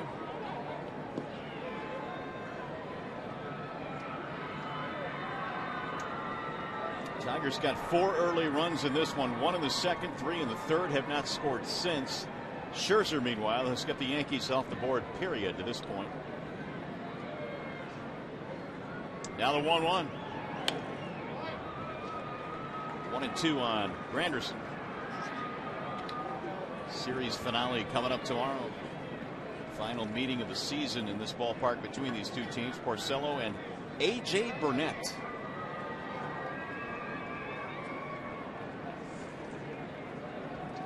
Day game here to wrap up the series.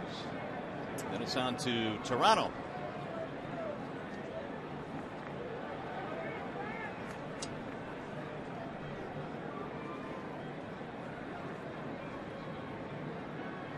Max ready with the 1-2 pitch.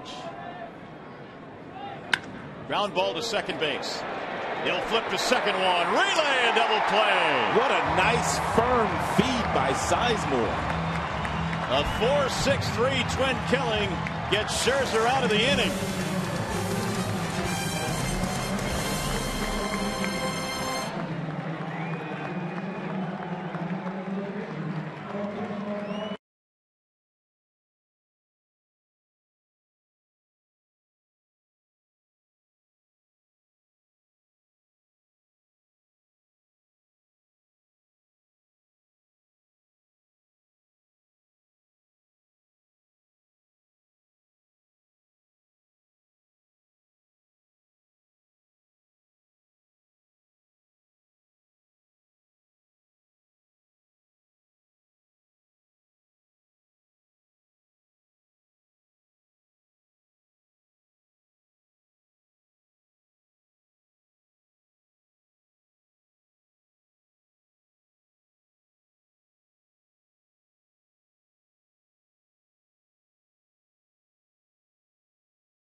And then he kind of follows his throw to Johnny Peralta, and he needed to give Peralta a very firm throw with Granderson running down that line because they don't get him if he doesn't.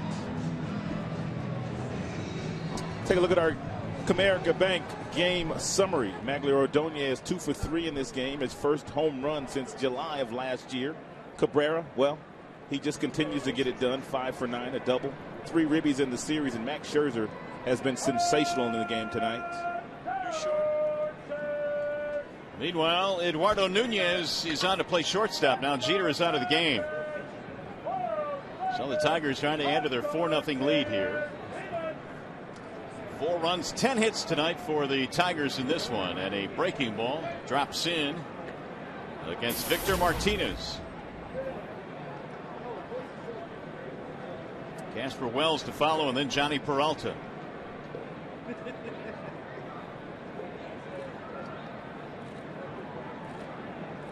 The 0-1. Grounded foul, no balls, 2 strikes. One of the big stories here tonight, the Yankees with men in scoring position actually in this series are 3 for 21. They scored just 2 runs last night. Of course, they had to get 2 in the 9th inning in the Monday night game to win it. They've been shut out so far in this one.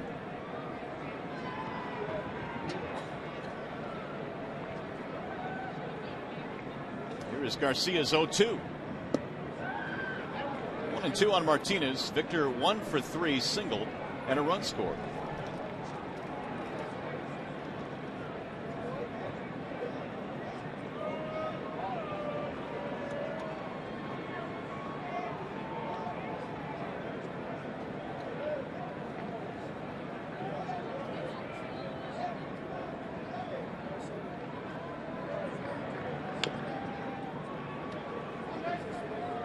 Scherzer has allowed just 4 hits. Garcia, meanwhile, has sidestepped 10 hits in this game. The Tigers got to him early, but haven't scored since the 3rd tonight.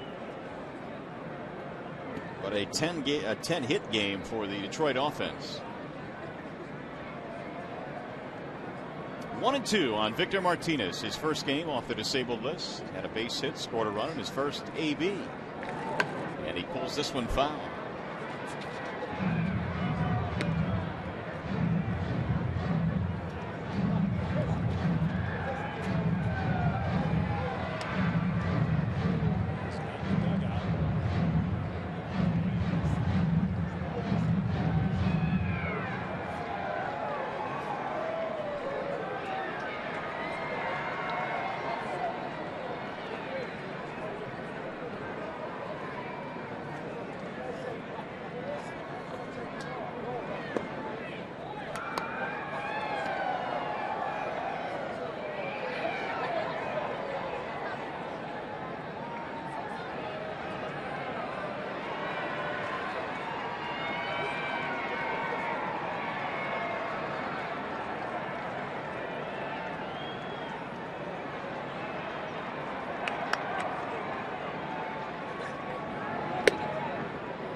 Here's the 3-2.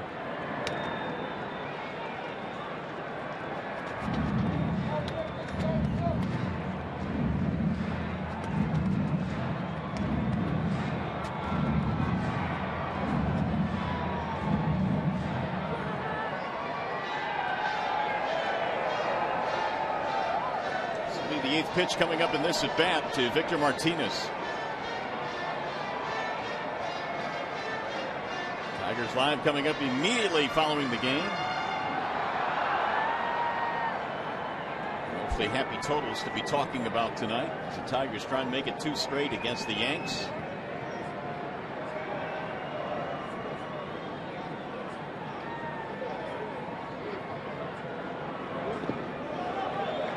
So Martinez on base for the 2nd time, leadoff walk.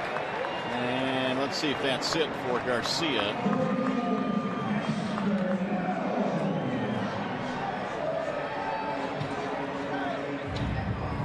Like Freddie's going to give up the baseball, and the Yankees will be going to the bullpen. Joe Girardi says thank you very much. Garcia with a yeoman's effort tonight, 112 pitches worth. They go to the bullpen. Wallside windows pitching change. We'll be back.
Garcia is done for the evening. He will give way to Buddy Carlisle. And Carlisle has not given up a run, but he's only been in 4 games this year for Joe Girardi. Opponents hitting just 100 against Carlisle in the 3+ innings he's pitched so far. Garcia is still responsible for the man at first base. He gave up 10 hits but struck out 8 in this game through 112 pitches, which was a season high. And his offense just could not support him tonight, and as a result the Tigers have a 4-0 lead. Ryan Rayburn is the pinch runner at first base, so Martinez done for the night.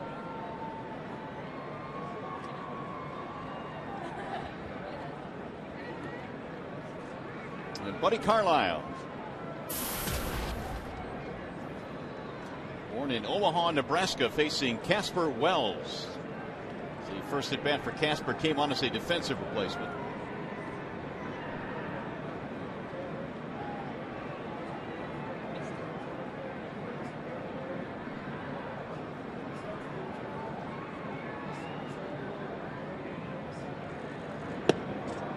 Right down the middle, strike 1 on Casper. Carlisle, a little bit of a short armor, standing 6'3", 210 pounds.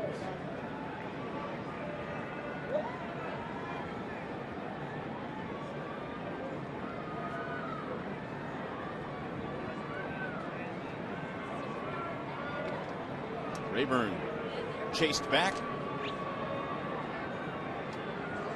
Carlisle a non-roster invitee this year for the Yankees, making the bullpen.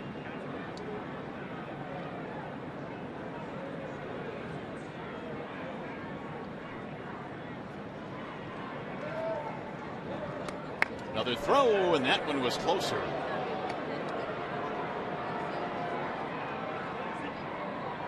Carlisle's given first name is Earl. He goes by Buddy. What? What are you laughing at? I might go by Buddy too. You said it, not me. 1 ball, 1 strike.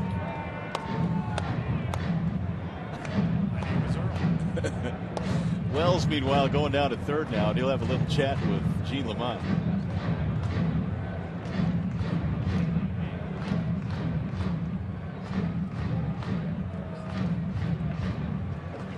Ten Tigers hits in this game, only 4 for the vaunted Yankees offense. Derek Jeter has left the game. We haven't received any word on any possible injury for the future Hall of Famer. There's a popped up bunt, and Cervelli can't get there. 1-2. Second time we see Casper try and lay down a bunt in this series. He was unsuccessful his last time as well. So now behind in the count, 1-2. The bunt's more than likely not on here.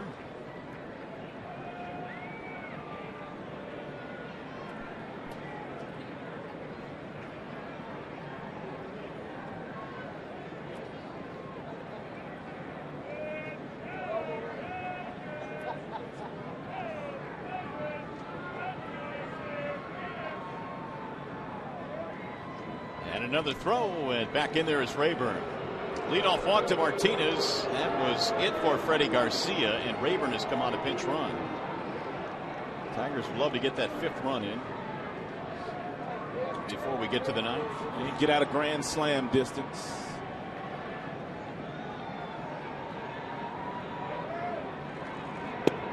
On the outside corner. Strike 3 called on Wells. 9 strikeouts for Yankee pitching tonight. Hey, Tigers fans who are currently serving in the U.S. Armed Forces at home and abroad can receive a free DVD of this season's home opener telecast against the Royals. It's a project titled Operation Opening Day, now in its 3rd year. For details, visit tigers.com/Operation Opening Day. Well, 1 out, and now the Tigers will send Johnny Peralta to the dish. And there's a strike called 0-1 on Peralta. Johnny, an RBI single back in the second. They've got the Tigers on the board.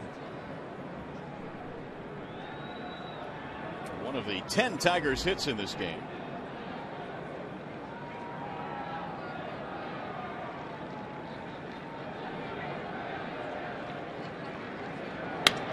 Broken bat into shallow right.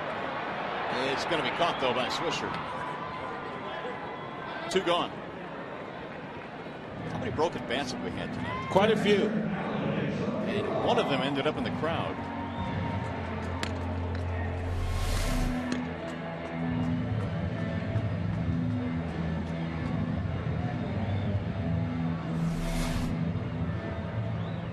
Going to leave it up to Alex Avila when we get to the 9th inning. Teixeira, Rodriguez, and Cano. So 3 big heavyweight hitters coming up. Will they be facing Max Scherzer? That's the question. 3 all-stars. That bullpen's quiet. Yeah, looks like it. That may be the answer to your question, or my question. Ball 1 to Avila. Single, double, and a steal for Alex tonight.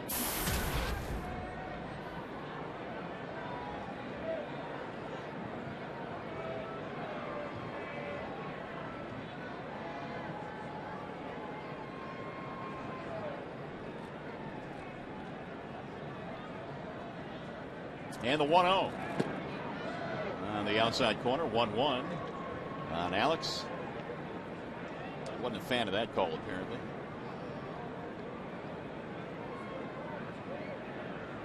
A little silent protest as he steps out of the box.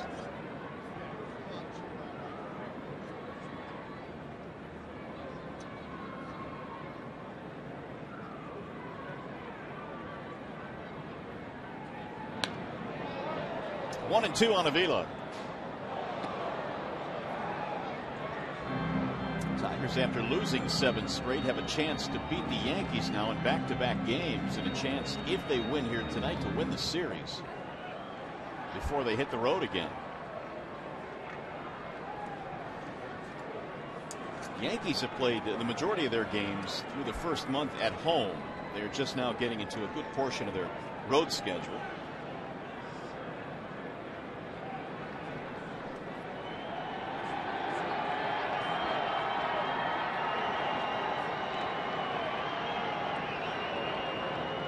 Rayburn not known for speed over at first base, but Carlisle has thrown over there a bunch in this half inning.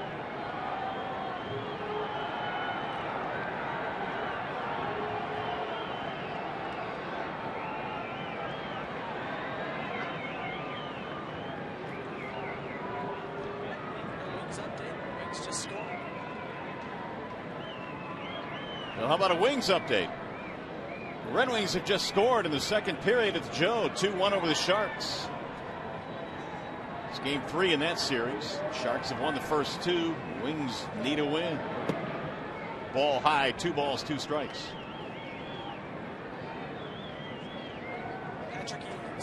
Patrick Eaves putting the Red Wings ahead.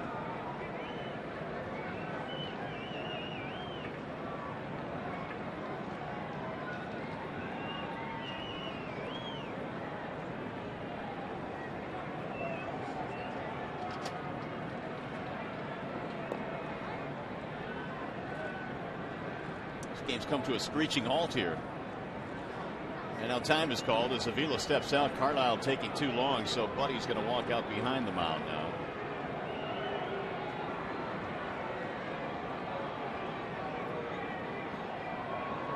Two and 2 on Avila.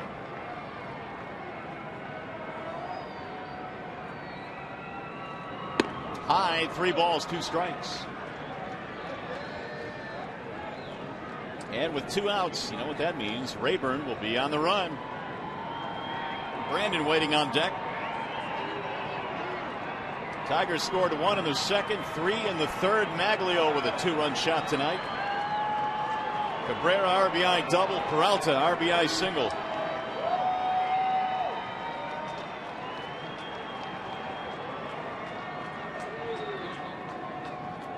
"3-2" is fouled away.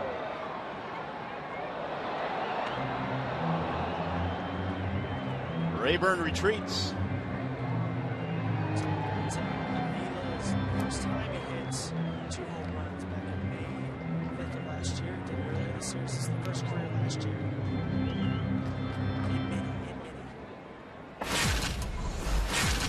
Well, Avila hit a couple of home runs in the game against Bartolo Colon a couple of days ago, but the first time he did it in his career, he did it last year in Minnesota. Target Field is not exactly a home run haven either. Swing and a miss, and Carlisle finally takes care of Avila to end the inning. No runs, a walk, 1 left. On to the 9th we go, and Max Scherzer and the Tigers lead 4-0.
Bank strength and stability since 1849. Wallside Windows. For a free in-home estimate, call 1-800-521-7800. And by your Metro Detroit Chevy dealers, visit ChevyDetroit.com. See why Chevy drives the Motor City. So the Tigers bring a 4-0 lead into the 9th inning. Last call for the Yankees. And a couple of changes for Detroit. We have a new pitcher on now. It's Al Albuquerque. Albuquerque has a couple of above-average major league pitches. He has a fastball that can get above 95 miles an hour, and he also has a really good slider, and he loves that slider. New left fielder as well. That would be Don Kelly, which means Bosch is out of the game. So the outfield now reads Kelly, Jackson, Wells, left, center to right. I didn't see Albuquerque throw one pitch in that half inning while we were thinking Scherzer might go back out for the 9th. He must have got really loose in the 8th. I think he was. Well, he was up in the 8th, but yeah, well, I mean, we looked out there and nobody was warming up. He's ready to go though, and the first pitch missing to Mark Teixeira.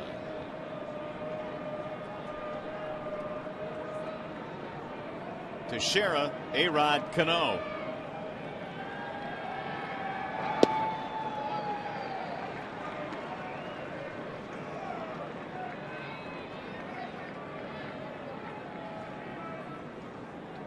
Here's the 1-1. Swing and a miss. Filthy. Absolutely filthy.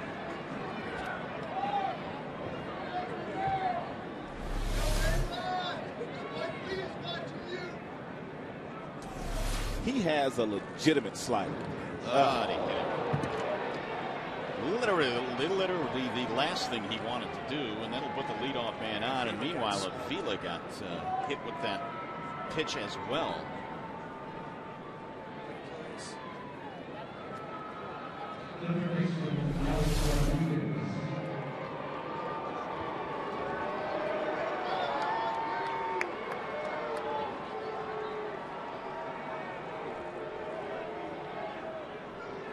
Appeared to be a slider.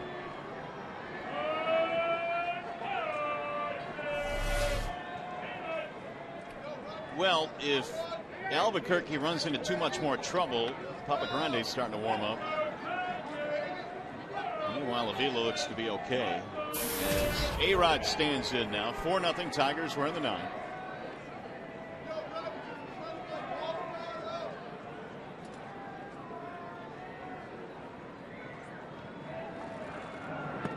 Ball 1. Alex Rodriguez 0 for 3. Just 2 for 12 in this series.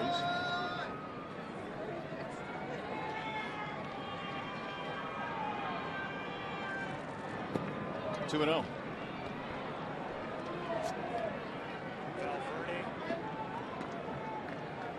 There he is. Closer's warming up in case he's needed.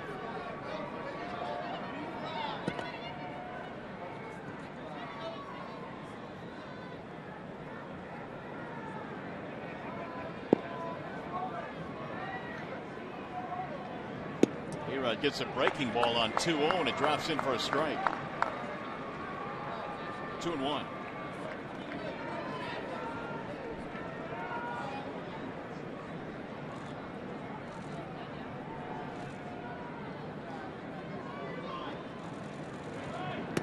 Outside, 3 balls, 1 strike.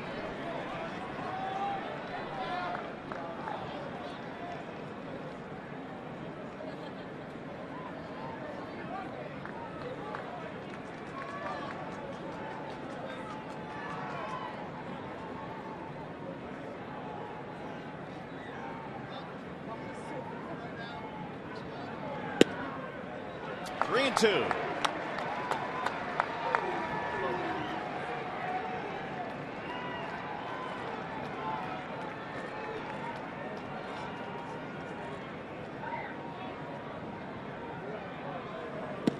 Checked it, but he went. Strike 3.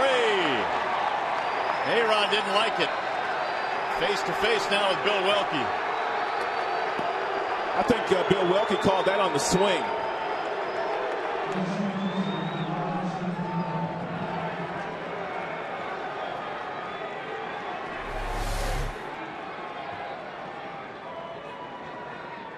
He did go. It's a big out. He'd fallen behind A-Rod 2-0. And then 3-1, and he strikes him out. That's 10 strikeouts for Tigers pitching. Albuquerque showing a lot of confidence in that slider. Here's Robinson Cano. 0 for 3, 0 for 7 in the series. That is something Tigers pitching has been able to do up until this point. That's slow down the big boys in the New York Yankees batting order. Cano, A-Rod, Jeter, Curtis Granderson. Really, none of them have gotten loose in this series. Teixeira really has been the only guy. He has 3 hits and he's walked 3 times, but that's not major damage. Although Teixeira did homer in the ballgame last night. Well, the only guy in their lineup that has done really anything. Posada had a big hit early in the series. 2-0 pitch. He's swinging away and he loops it foul back out of play. So now it's 2-1. And Robinson Cano. Series finale tomorrow here at Comerica Park at 1:05. Porcello facing A.J. Burnett. Swing and a miss. 2-2.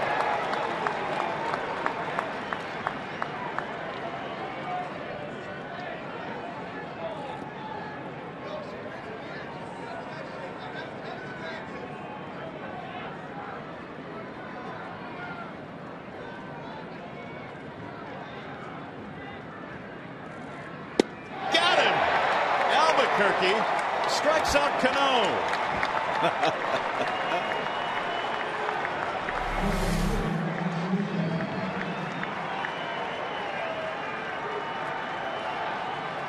Well, you said it was unhittable sometimes. But look at it, though. I mean, it looks like a fastball coming out of his hand, and it really stays on a fastball plane all the way until it gets about 5 feet from home plate, and then it just disappears. You cannot pick up the spin on his breaking ball. 2 strikeouts for Albuquerque, 11 for the Tigers staff tonight. Runner going, and they let it go. There's strike 1 on Swisher. So Avila now will go switch the signs with Teixeira at second base. And Albuquerque has 97 in his back pocket. That's what the reading was on that last fastball to Swisher. It's a pretty deadly combination. That kind of slider with that kind of fastball. And another strike, 0-2.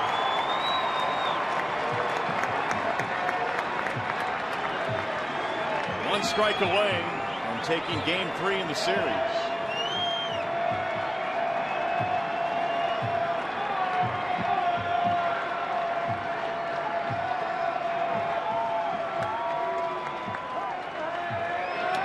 Ooh, he stays alive barely. Swisher still kicking.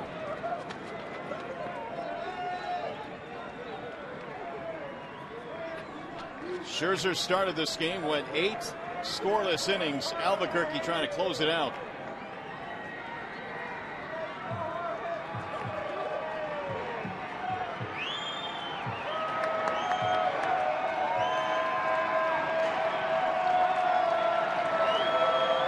And the 0-2. Ground ball slowly towards second. Should do it. Sizemore throws him out. And the Tigers have won game 3, and they've made it 2 in a row against the Yankees. Great win tonight. Max Scherzer was off the chain, and some timely hitting by some of the Tigers hitters. Real nice win. Albuquerque closes it down. Scherzer does a good portion of the work tonight. Tigers score enough to win, and they beat the Yankees 4-0. We'll be back to Comerica Park with a whole lot more after this.